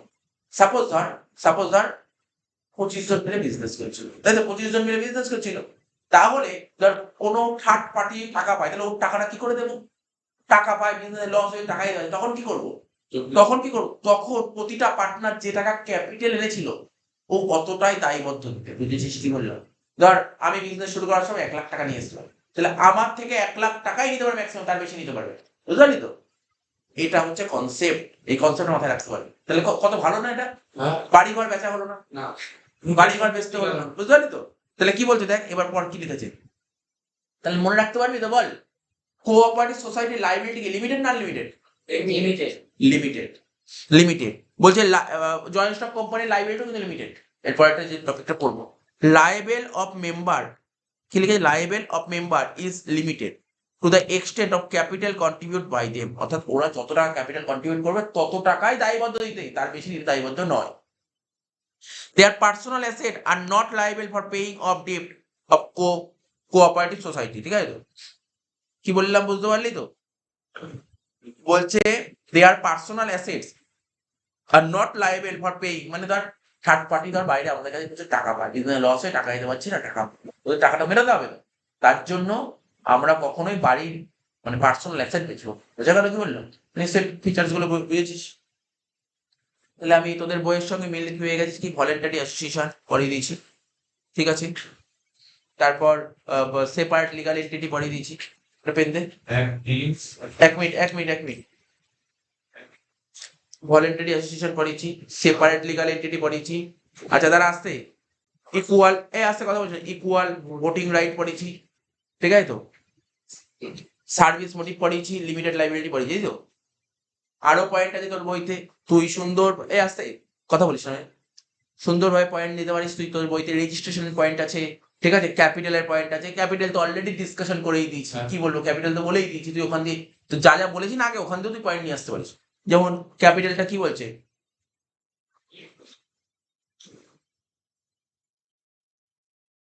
ঠিক আছে, ক্যাপিটালটা তার ম্যানেজমেন্ট কন্ট্রোল, এখানে অনেক পয়েন্ট আছে, এক্সট্রা পয়েন্ট কি কি আছে, রেজিস্ট্রেশন আছে, ঠিক আছে তো, ক্যাপিটাল আছে, ঠিক আছে, ম্যানেজমেন্ট কন্ট্রোল আছে, ঠিক আছে, আর কি পয়েন্ট আছে, ক্যাশ ট্রানজাকশন, তারপর হচ্ছে ট্রান্সফারেবিলিটি অফ শেয়ারস, ওপেন মেম্বারশিপ, ঠিক আছে, গভর্নমেন্ট কন্ট্রোল, গভর্নমেন্ট অ্যাসিস্ট্যান্স, ঠিক আছে, স্টেবিলিটি, ডিস্ট্রিবিউশন অফ প্রফিট, আমরা সব যে এইগুলো জাস্ট একবার করে তুই পড়ে নিতে পারিস, পড়াটা ক্ষতি নেই, পড়তে পারিস তুই, মানে নলেজটা জানার জন্য, নলেজ জানার জন্য তুই পড়তেই পারিস তুই, ঠিক আছে তো। আস্তে তারা কথা বলবি না তোরা একদম। যেমন আমি একটু বলি, পরেই বলেছিলাম সুবিধা অ্যাডভান্টেজে পড়ো, গভর্নমেন্ট অ্যাসিস্ট্যান্ট, গভর্নমেন্ট কি সাহায্য করে, গভর্নমেন্ট কোঅপারেটিভ অনেক সাহায্য করে, কিরকম সাহায্য করে, ঠিক আছে। তো অনেক রকমের গভর্নমেন্ট, যেমন গভর্নমেন্ট বলছে যে এদের নর্মাল যারা বিজনেস আছে গভর্নমেন্ট প্রচুর ট্যাক্স, এখানে গভর্নমেন্ট ট্যাক্স অনেক ছাড় দেয়, এদেরকে ট্যাক্স অনেক ছাড় দেয়, কি বললাম বুঝতে পারি তো। তারপর অনেক সাবসিডি দেয়, সাবসিডি মানে ভর্তুকি দেয় সরকার, ঠিক আছে। মানে স্যার, হ্যাঁ, মানে সাবসিডি নাম শুনিস নি? বাড়িতে জিজ্ঞাসা করবি যে তোরা যেমন গ্যাস গ্যাস কিনিস, তোরা গ্যাস কিনিস, তো গ্যাস কিনে তো দেখবি একটা 19 টাকা 20 টাকা একটা সাবসিডি দেয়, গ্যাস যখন গ্যাস এক্সট্রা না এক্সট্রা টাকা দিয়ে, 30 টাকা, ঠিক আছে তো? 30 টাকা। যাই হোক, তো কথা বলার তোর দরকার নেই, ঠিক আছে তো? তাহলে এই সরকারি সাহায্য কি কি করে, যেমন রেজিস্ট্রেশন করতে যে ফিটা লাগে সেই টাকা দিতে হয় না, স্ট্যাম্প চার্জেসটা দিতে হবে না, ঠিক আছে তো, ইনকাম ট্যাক্স এগুলো ওদের দিতে হয় না, ঠিক আছে। তো এই জিনিসগুলো আছে। তারপর প্রফিট ডিস্ট্রিবিউশন অফ প্রফিটটা কি বলছে, মানে যদিও বলছে কোঅপারেটিভের মেইন মোটিভ কিন্তু প্রফিট আর্ন করা নয়, তবু তো কিছু তো একটা প্রফিট হয়, যে প্রফিটটা হয় সেই প্রফিটের 25%, ঠিক আছে, রিজার্ভ ফান্ডে রাখতে হবে, ঠিক আছে, ঠিক আছে, প্রফিটের 25% কোথায় রাখতে হবে, যতটা প্রফিট হবে প্রফিটের 25% রিজার্ভ ফান্ডে রাখতে হবে, ঠিক আছে তো। তো এই জিনিসগুলো তোকে মাথায় রাখতে হবে। তো যেই পয়েন্টগুলো বলেছি আমি, যে 5টা পয়েন্ট ডিসকাশন করলাম, ঠিক আছে, 5টা পয়েন্ট খুব ভালো করে পড়বি, আরো এখানে অনেক পয়েন্ট আছে তোদের বইতে, আরো ধর 10টা পয়েন্ট এক্সট্রা আছে, সেই পয়েন্টগুলো আমরা সুবিধা ডিসকাশন হয়ে যাবে, অ্যাডভান্টেজ ডিসকাশন হয়ে যাবে, বুঝতে পারলি তো। অ্যাডভান্টেজ সব ডিসকাশন হয়ে যাবে, মানে তুই বৈশিষ্ট্য ভালো করে পড়িস তাহলে অ্যাডভান্টেজ দুটোই একসাথে কাজ হয়ে যাবে। তো সব কটা পয়েন্ট ডিসকাশন করার সময় হবে না, তো মোটামুটি যে কটা বললাম, কটা পয়েন্ট বললাম বল, ভলেন্টারি অ্যাসোসিয়েশন বললাম, তারপর ইকুয়াল ভোটিং রাইট বললাম, ঠিক আছে তো, তারপর কি বললাম, সার্ভিস মোটিভ বললাম, সেপারেট লিগাল এন্টিটি বললাম, লিমিটেড লাইবিলিটি বললাম, 5টা পয়েন্ট, খুবই সুন্দর সুন্দর 5টা পয়েন্ট আছে তোর বইতে, আরো একবার দুবার রেডি করে নিস, বইতে যে কি কি পয়েন্ট গুলো দিয়েছি, ঠিক আছে তো, দেখে নিবি, বুঝে যাবে, কোনো সমস্যা হবে। মোটামুটি যে কত ছিল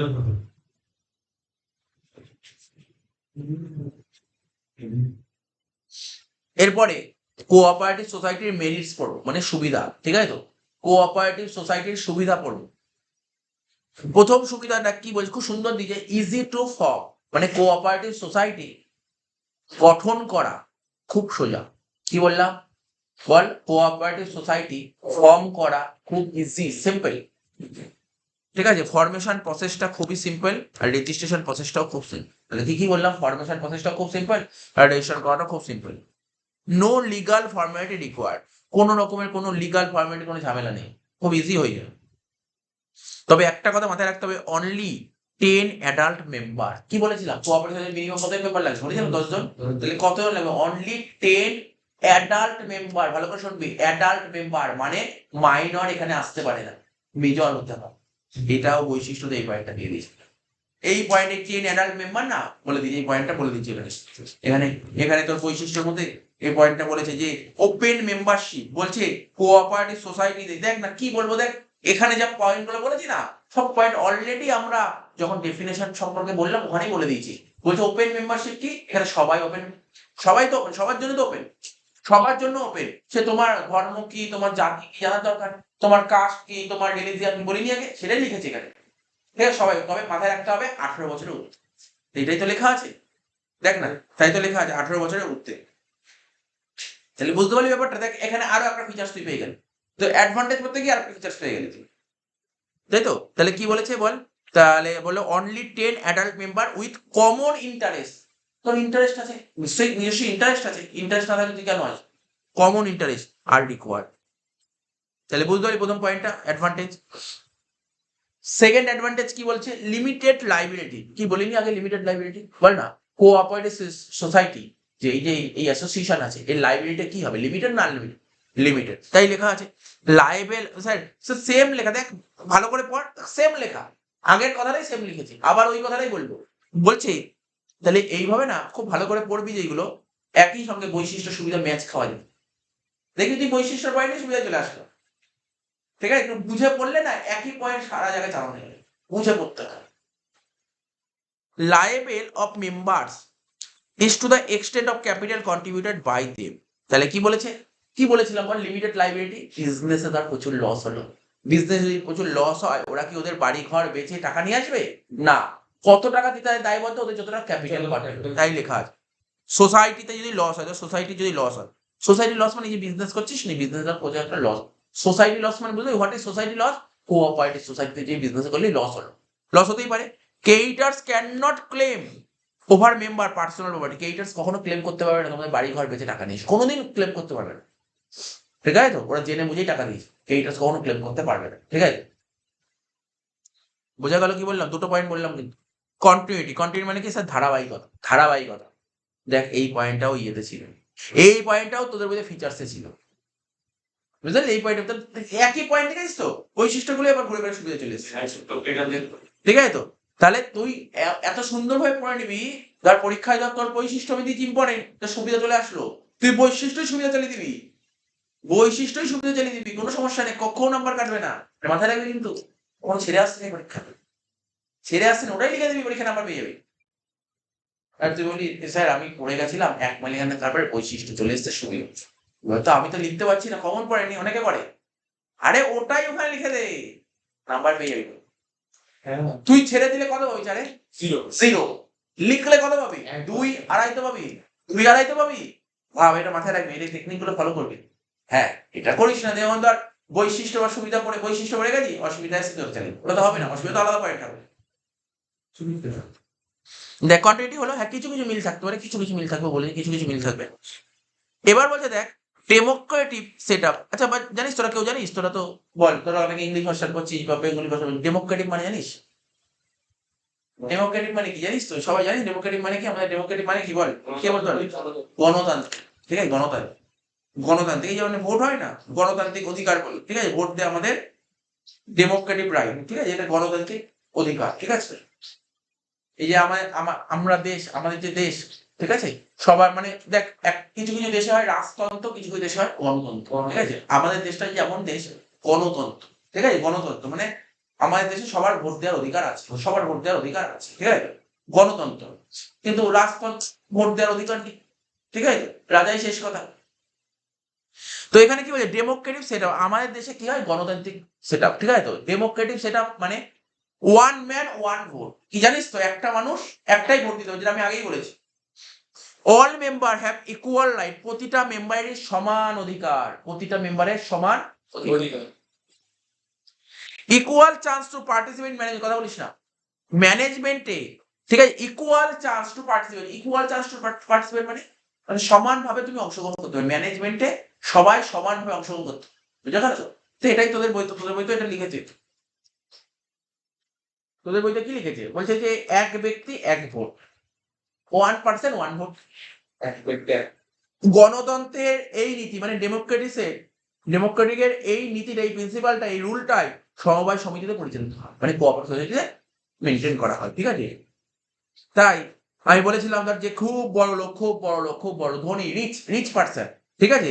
সে ধর প্রচুর শেয়ার কিনেছে, ঠিক আছে? তো তো এটা তোকে মাথায় রাখতে, এই যে কথাগুলো বললাম তাহলে তোকে মাথায় রাখতে হবে। তো বলছে all member have equal right, সমস্ত মেম্বারের সমান রাইট থাকে, ঠিক আছে? তো ওপেন মেম্বারশিপ, কি আগেও তো বললাম, ওপেন মেম্বারশিপ আগেও ছিল, ওপেন মেম্বারশিপ তো আগেও ছিল। Any person can join or leave the society according to his own will, ঠিক আছে? বলছে যে কোনো পার্সন, ঠিক আছে, যখন কেউ জয়েন করতে, যখন কেউ বেরিয়ে যেতে পারে, কোঅপারেটিভ সোসাইটি ছেড়ে বেরিয়ে যেতে পারে, তার নিজের ইচ্ছার উপর ডিপেন্ড করে। তারা বলছে membership to open is open to everyone, membership সবার জন্য ওপেন আছে, সবার জন্য ওপেন আছে, irrespective of caste or religion. Sir একই পয়েন্ট, দেখ ঘুরে ফিরে একই পয়েন্ট এসে, আলাদা কি পয়েন্ট আছে? কোথায় পাবে পয়েন্ট, কোথায় কি করে বের করবো আলাদা পয়েন্ট? ইকোনমিক্যাল ফাংশনিং, এটা ভালো করে পড়বি, ইকোনমিক্যাল ফাংশনিং, ঠিক আছে? তোদের বইতে যে অ্যাডভান্টেজ গুলো দিয়েছে না, কেমন ভাবে দিয়েছে ওরা, ওরা কদিক থেকে দিয়েছে? তিনটে দিক থেকে অ্যাডভান্টেজ, 3 দিক থেকে অ্যাডভান্টেজ দিয়েছে তোদের বইতে, ঠিক আছে? 3 দিক থেকে অ্যাডভান্টেজ দিয়েছে। একটা দিয়েছে তোর অর্গানাইজেশনাল অ্যাডভান্টেজ, একটা দিয়েছে তোমার ইকোনমিক অ্যাডভান্টেজ, আর একটা সোশ্যাল অ্যাডভান্টেজ, 3 দিক থেকে, ঠিক আছে? আর আমি একবারে চালিয়ে দিয়েছি, একবারে চালিয়ে দিয়েছি। হ্যাঁ, পরীক্ষায় তুই লিখবি ধর, তুই অর্গানাইজেশনাল অ্যাডভান্টেজ এখানে যা যা বললাম, যে এইগুলো অর্গানাইজেশন, ওখানে দুটো দিয়ে দিলে অর্গানাইজেশন, ইকোনমিক দিয়ে দিলি 2টো, আর সোসাইটি দিয়ে দিলি 1টা, 5টা তো হয়ে গেল। তো বুঝতে পারলি তো? ভাবে এটা আর বলার কি আছে? ইকোনমিক্যাল ফাংশনিং মানে কি কি ইকোনমিক্যাল ফাংশনিং মানে বুঝিস তো? অর্থনৈতিক সুবিধা, কিছু অর্থনৈতিক সুবিধা। কি কি অর্থনৈতিক সুবিধা করে? অপারেশন ইকোনমিক্যাল, ঠিক আছে? বিকজ বলছে most of the activities are perform by the member themselves, মানে ভালো করে বুঝবি, মোস্ট অফ দ্য অ্যাক্টিভিটি, যত রকমের অ্যাক্টিভিটিস হয়, যেমন ধর একটা কোঅপারেটিভ সোসাইটি, ধর একটা গার্মেন্টস এর বিজনেস খুলেছে, ঠিক আছে? গার্মেন্টস এর বিজনেস খুলেছে, তাহলে ওরা কিন্তু না বাইরে থেকে লোক নিয়ে হায়ার করে না, বাইরে থেকে লোক নিয়ে এসে যে অ্যাকাউন্টেন্টের কাজ করে বাইরে থেকে লোক নিয়ে এসে কাজ করবে, এরকম করে না। কি বললাম বুঝতে পারি তো? বা তার সেলস এর কাজ করে বাইরে থেকে লোক নিয়ে আসবে, ওরা যারা মেম্বার তারাই কাজ করে। তাহলে খরচাটা অনেক কমে যাচ্ছে না? বললাম খরচা কমে যাচ্ছে। বলছে most of the activities are perform by members themselves, ঠিক আছে? ওরা নিজেরাই করে কাজ, বিভিন্ন কাজ, অ্যাকাউন্টেন্টের কাজ থেকে শুরু করে পারচেজ ডিপার্টমেন্টের কাজ, সেলিং ডিপার্টমেন্টের কাজ, বিভিন্ন কাজ ওরা নিজেরাই করে। Middle man is eliminated while purchasing, যখন কেনা হয় তখন মিডিল ম্যান থাকে না, এই জিনিসের দাম কম হয়। মিডিল ম্যান বুঝিস তো? মিডিল ম্যান কাকে বলে? যেখানে প্রোডাকশন হয় সেখান থেকে ডাইরেক্ট কেনে। আমরা এই যে আমাদের যে জিনিসপত্র কিনি এত দাম কেন বেশি হয়? যেখানে প্রোডাকশন হয় সেখান থেকে একজন কেনে, সে আবার একজনকে বিক্রি করে। মানে যেখানে প্রোডাকশন হয়, ম্যানুফ্যাকচার যেখানে হয় সেখানে হোলসেলারকে পাঠায়, হোলসেলার রিটেলারকে পাঠায়, রিটেলার আবার কাস্টমারকে। তো এইভাবে এতগুলো ভায়া থাকে, তো এখানে মাঝখানে কোনো ভায়া থাকে, এই জিনিসের দাম কম হয়। আর সেভিং ইন অ্যাডভার্টাইজিং, বিজ্ঞাপনের জন্য খরচা করে, ঠিক আছে? তো ঠিক আছে, তো এটাই হচ্ছে ইকোনমিক্যাল ফাংশন, ঠিক আছে?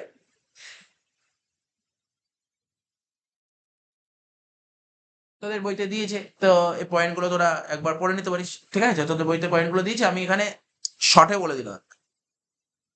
যেমন তোদের বইতে কি বলে? Providing loan on easy term, খুব সহজে লোন পেতে পারিস, এরকম বিজনেস করলে খুব ইজি লোন পাওয়া যায়। তারপর supply of goods at fair price, goods যে সাপ্লাই করবে ফেয়ার প্রাইস মানে বুঝতে পারছিস তো? সাপ্লাই অফ গুডস মানে কম দামে, মানে ভালো দামে, ন্যায্য দামে, ফেয়ার প্রাইস ন্যায্য দামে দেবে, অযথা বেশি দাম নেবে না। ঠিক দামে ছাড়বে। এবার বুঝতে পারছিস তো? তাহলে এতে কি হয়, মানে কি হয় জানিস তো? মানে আশেপাশে প্রচুর বিজনেসম্যান আছে, কাস্টমার মানে আমাদের যে কনজিউমার, আমাদের খুব শোষণ করে। শোষণ মানে বুঝিস তো? খুব প্রচুর দাম নেয়, জিনিসের প্রচুর দাম নেয়।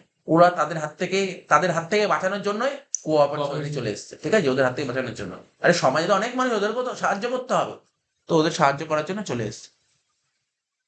তারপর এলিমিনেশন অফ মিডিল ম্যান, এই যে আমি বললাম, দেখেছিস মিডিল ম্যান এলিমিনেট হয়ে গেছে, তাই তো? তারপর কি বলছে? No risk of bad debt, এখানে কোনো ব্যাড ডেটের কোনো প্রশ্নই ওঠে না। কারণ জানিস এখানে কেন ব্যাড ডেট হয় না বলতে পারবি? হোয়াট ইজ ব্যাড ডেট হয় না কেন বলতো? ব্যাড ডেটের নাম শুনেছি, ব্যাড ডেট শুনেছিস তো? ব্যাড ডেট কেন ব্যাড ডেট হয় না? ওরা ধারে বিক্রি করে, তো ব্যাড ডেট হবে না। তারপর বলছে লো অ্যাডমিনিস্ট্রেটিভ এক্সপেন্স, মানে প্রশাসনিক খরচ খুব একটা নেই, খুব কম, নেই বললেই চলে, ঠিক আছে?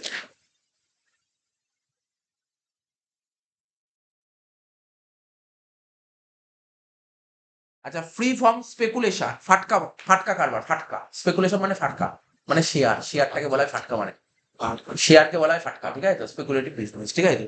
তো বলছে যে এই যে কোঅপারেটিভ সোসাইটি যতগুলো মেম্বার আছে না, তার শেয়ার না ওরা অন্য কাউকে ট্রান্সফার করতে পারে, এই শেয়ারগুলো ওরা অন্য কাউকে ট্রান্সফার করতে পারে না, ঠিক আছে? মানে ওদের কোনো শেয়ার নেই। না, শেয়ার আছে, বাট এই শেয়ারগুলো ওরা অন্য কাউকে ট্রান্সফার করতে পারে না, তাই কোনো সদস্যের পক্ষে শেয়ার নিয়ে ফাটকাবাজি করা সম্ভব নয়, ঠিক আছে? শেয়ার নিয়ে ফাটকাবাজি, স্পেকুলেটিভ করতে পারে, ঠিক আছে? তারপর গভর্নমেন্ট অ্যাসিস্ট্যান্স, বলে নি আগে গভর্নমেন্ট সরকার কি সাহায্য করতে পারে?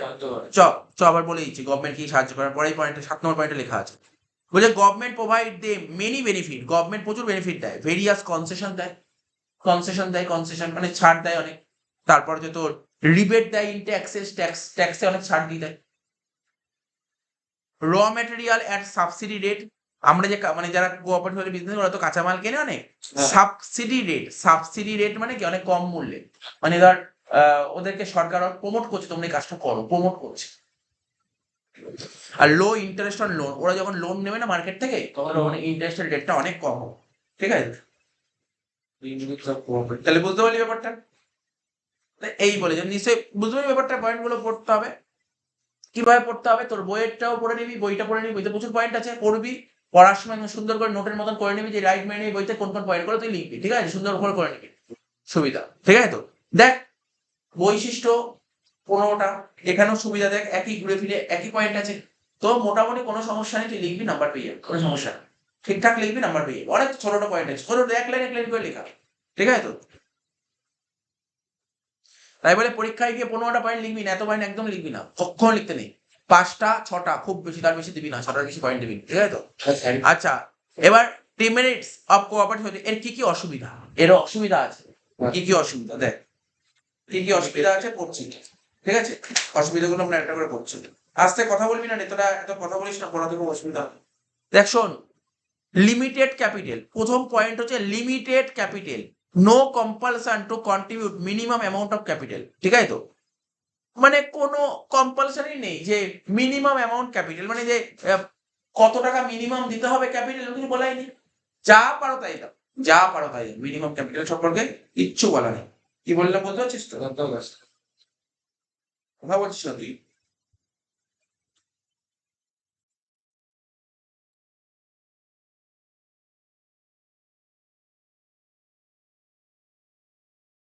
বুঝিস তো? One man one vote, one man one vote, it discourage people to invest more.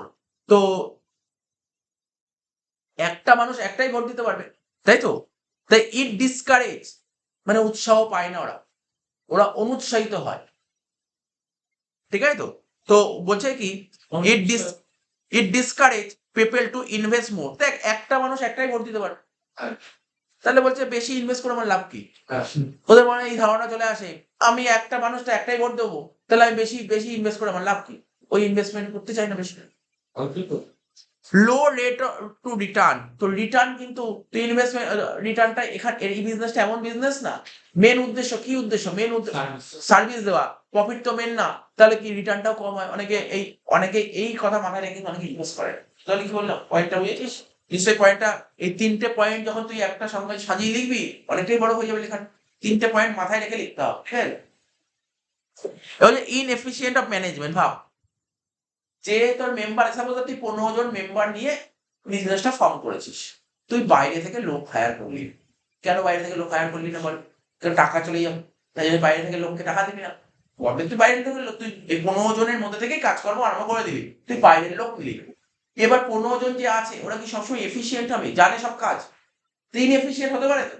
তো বুঝতে পারছিস, বোঝার চেষ্টা কর, তোরা যে ধর 15 জন মিলে বিজনেস করছিস, দেখা গেল 15 জনের মধ্যে অ্যাকাউন্টেন্টের কাজ, অ্যাকাউন্টেন্ট লাগবে, অ্যাকাউন্টেন্টের কাজ করতে হবে, যে 15 জনের মধ্যে অ্যাকাউন্ট সম্পর্কে কোনো নলেজই নেই, একজনেরও অ্যাকাউন্ট সম্পর্কে নলেজ, কি বললাম বুঝলি? কোনো রকমের কোনো নলেজ নেই।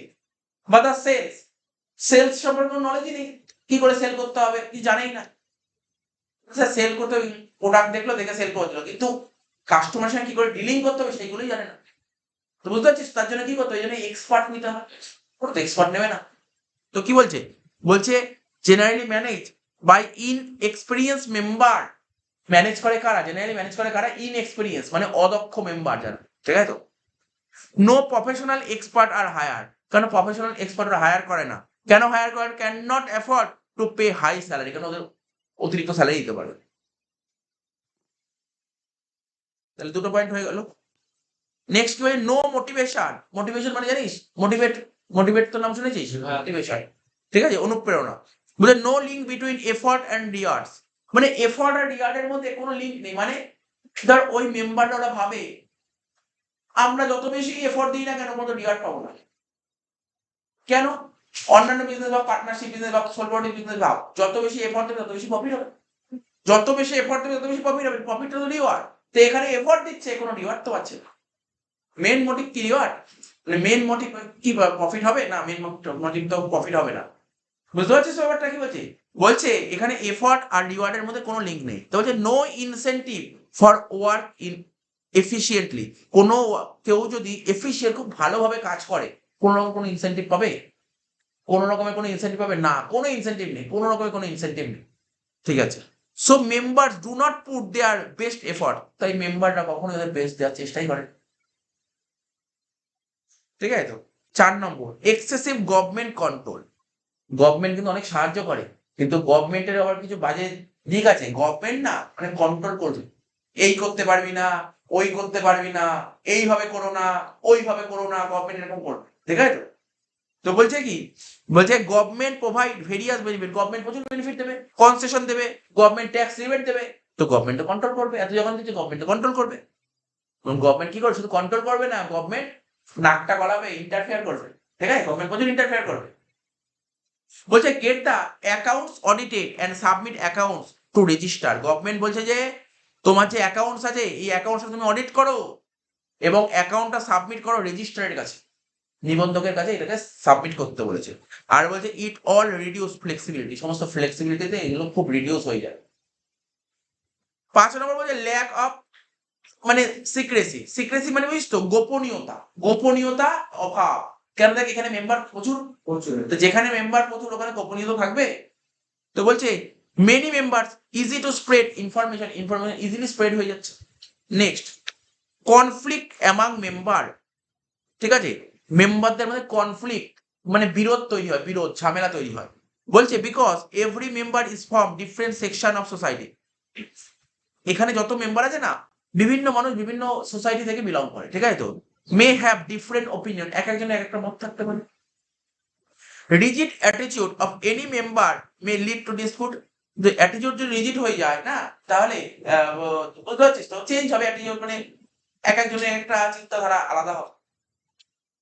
তো এই তোর বলেছে ডিসঅ্যাডভান্টেজ। তাহলে মোটামুটি বুঝতে পারলি পয়েন্টগুলো।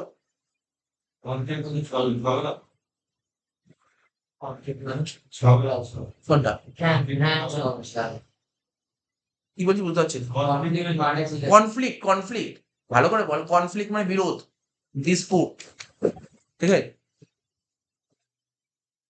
Kinds of cooperative.